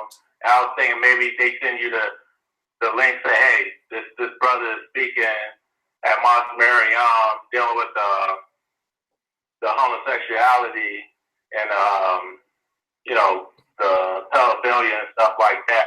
Got you. So, all right. You understand what I'm saying now? I definitely understand. Excellent question. I understand why. It make perfect sense. All right. Well, since you ain't got nothing else, brother, I'm going to run through these phone lines now and see if we can get out of here with 13 minutes left. Definitely appreciate you. I'm going to see you real soon on that 4th of July weekend. All right, my brother? Yes, sir. Straight Black Pride. Straight Black Pride. And just real quick to answer his question, it'd be very interesting to know. I didn't know how many of the Straight Black Pride movement and One Horizon supporters moonlighting in checking out the Nation as well. We actually had someone who I was very shocked, and they let it slip out. And I made a little joke out of it, but it's actually an African nationalist who watches pretty much every Sunday that they doing something, watches the live things, and they actually did contact my wife and told her, and she told me. So I didn't know how we found out, but she said one of our people who actually is an African nationalist, but watches the Nation of Islam things on a regular basis, that found out about it, like, yo, you got to check this out. And so we checked it out. So even though I do have a lot of Muslim friends, I think I told more of the Muslim people that it was happening than the nationalists, because it was a nationalist that told us. So that's an interesting question. Let me go to anonymous call. Praise Nat Turner, glory to Garvey, long live the spirit of Dr. Khalid Abdul Muhammad. All right, 43.99. Praise Nat Turner, glory to Garvey, long live the spirit of Dr. Khalid Abdul Muhammad. Who's in a chatter box? Okay. 3924. Praise Nat Turner, glory to Garvey, long live the spirit of Dr. Khalid Abdul Muhammad. All right. Anonymous call. Praise Nat Turner, glory to Garvey, long live the spirit of Dr. Khalid Abdul Muhammad. Praise Nat Turner, glory to Garvey, long live the spirit of Dr. Khalid Abdul Muhammad. How you doing tonight, James? Fantastic. How about yourself, brother? I'm fine, man. Hey, no, don't debate. You're too intelligent for that, man. Every time I see them YouTube clowns, It makes me sick to my stomach that they would call themselves conscious. All they do is badger one another, and it just makes us look bad, man. And you're above that. Don't even go there. And number two, as far as the Nation of Islam, man, leave that call alone, man. I mean, they believe in Yakub, the scientists, that we the tribe of Sabash, and they want to call somebody to come out of there, the master teacher. You gotta be kidding me, man. So now you above that, brother. Leave them fools alone, man. Do your thing, and you'll always have my support. And I did send you an email on that James Best thing. He is a political prisoner out there in San Francisco. I didn't get a chance to read the whole article, but I sent it to you a little while ago. Okay, so you sent it to liberation@warnthehorizon.com? Yes, sir. All right, appreciate it, my brother. Thank you. Appreciate that. All right, bro. Peace. All right, peace. And I ain't gonna lie, I wanted to hear the honest assessment of the people, but you can honestly see, sometimes I might be too much, I listen to what people had to say, because I ain't gonna lie. I was really praying people wasn't gonna say, yeah, we want you to do this debate. And then I'd be like, well, the people think it's the best thing. Sometimes the people know better than, it's real. I know how to walk the line, but sometimes the people got better ideas, because I'm kind of against everything. If you talk to my wife, a lot of stuff I wouldn't have done if it wasn't for listening to other people. So, but I ain't gonna lie, I'm very glad that it's turning out the way it is now, even though I respect all the different perspectives. Boom. Yeah, I think this is the article.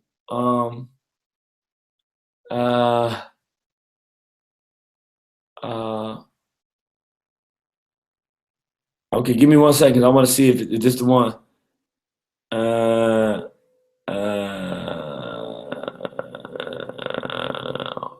Give me 1 second. Let's see. Okay, yeah. Let me just read this part here. It's from Free Political Prisoner James Best by Patrick Haggerty. Haggerty is Haggerty. And it was written in December 26, 2011. My good friend, Brother James Best, is a political prisoner. Brother James was the minister of the Seattle chapter of the Nation of Islam for at least 10 years during the 1980s and early 1990s, as well as known and highly respected in Seattle's Black community. Brother James distinguished himself nationally from other ministers in the nation by his strident support for feminism and lesbianism-gay rights, and his call for interracial harmony and cooperation for a broad-based movement for freedom and equality for all peoples. Brother James was also a strident anti-imperialist and internationalist in his call for total transformation of global economic and political life. During his tenure as minister, I worked quite closely with Brother James on numerous projects and activities in Seattle's Black and lesbian/gay community, including the Coalition Against the Police Precinct, the Coalition Against Chokehold, the occupation of Coleman School and its initial transformation into the African American Heritage Museum, ACT UP, the lesbian gay movement against AIDS, and support for AIDS housing in Seattle area, especially the formation of the Bailey Bouch Housing Project. Brother James was noted in the lesbian gay community for his memorial service, invocation for AIDS activists, especially in the memorial for noted Black gay activist Brian Day, who passed in 1990.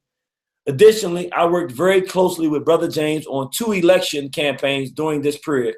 One when I ran for city council in 1990 with the New Alliance Party, and again in 1990 when I ran for state senate, along with 3 members of the Nation of Islam who ran for offices with me on a Black gay unity slate. Whoa. I'm going to read that again. This is 1991. Additionally, I worked very closely with Brother James on 2 matter of fact, so you don't believe that I'm making this up, give me a second. I'm sharing screens on this one because I do not feel like being blamed for making up some stuff. So here it is now. You're sharing the screen. You can kind of see the stuff here. Wow. All right, let me make this bigger so it covers up more stuff. All right, so here's the little stuff here. If you want to stop it and look at it, you can. This is where I am. I did not make this up, brothers and sisters. Bayview National Black, San Francisco's black national newspaper. Additionally, I worked very closely with Brother James on 2 election campaigns during this period. One when I ran for city council in 1990 with the New Alliance Party, and again in 1991 when I ran for state senate, along with 3 members of the Nation of Islam who ran for offices with me on a black gay unity slate.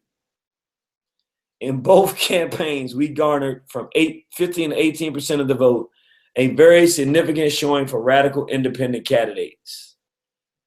Even a cursory investigation into James' history in Seattle's black and lesbian gay community will reveal that he was an activist of stature and determination, and his gifts to the movement in general were substantial and noteworthy. In the early 1990s, a faction developed within the Nation of Islam with a considerably more nationalist, anti-feminist, anti-gay, and conservative viewpoint, and began struggling for power against Minister Farrakhan, resulting in an attempted takeover, I believe in 1994 at a national convention.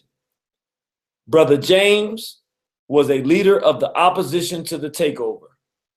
Divisions became quite sharp and a nasty struggle ensued within the nation at the convention, culminating with the leader of the takeover faction taking a bullet in his leg. Now, what we know is Dr. Khaled was not trying to take over the Nation of Islam, so that part's not true. But I don't know how true it is that this guy was working with this homosexual and the whole homosexual community, but I'm sure people can do the research and find out. The faction lost the fight. Minister Farrakhan retained his seat, and Brother James was charged and convicted of attempted murder. He was swallowed up in the California prison system, where he remains to this day, serving a term 15 to life. Okay. All right, let me read this last sentence because I say some more gay stuff in here. He has now been incarcerated for about 17 years. Brother James immediately became a hot potato, way too hot to handle, and was subsequently abandoned by the black community locally and nationally, by the Nation of Islam, by his family, and by the lesbian gay community.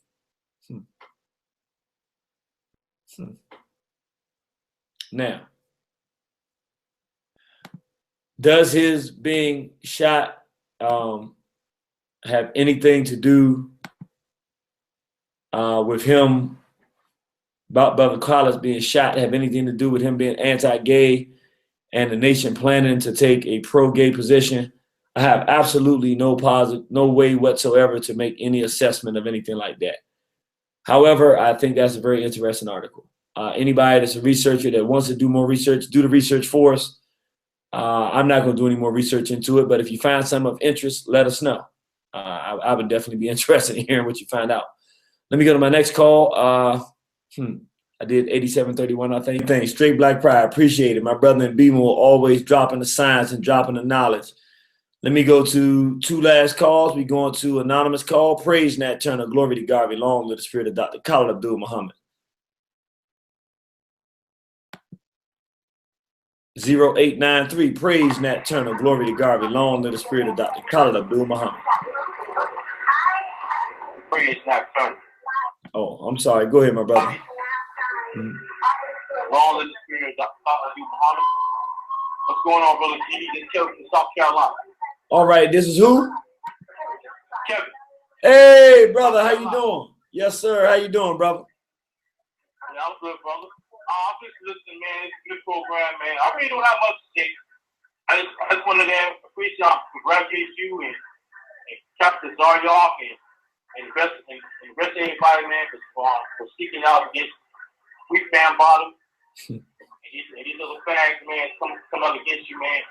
What I got to say about the issues, man, the hell with it. That's all I got to say. Just continue to do your thing, man.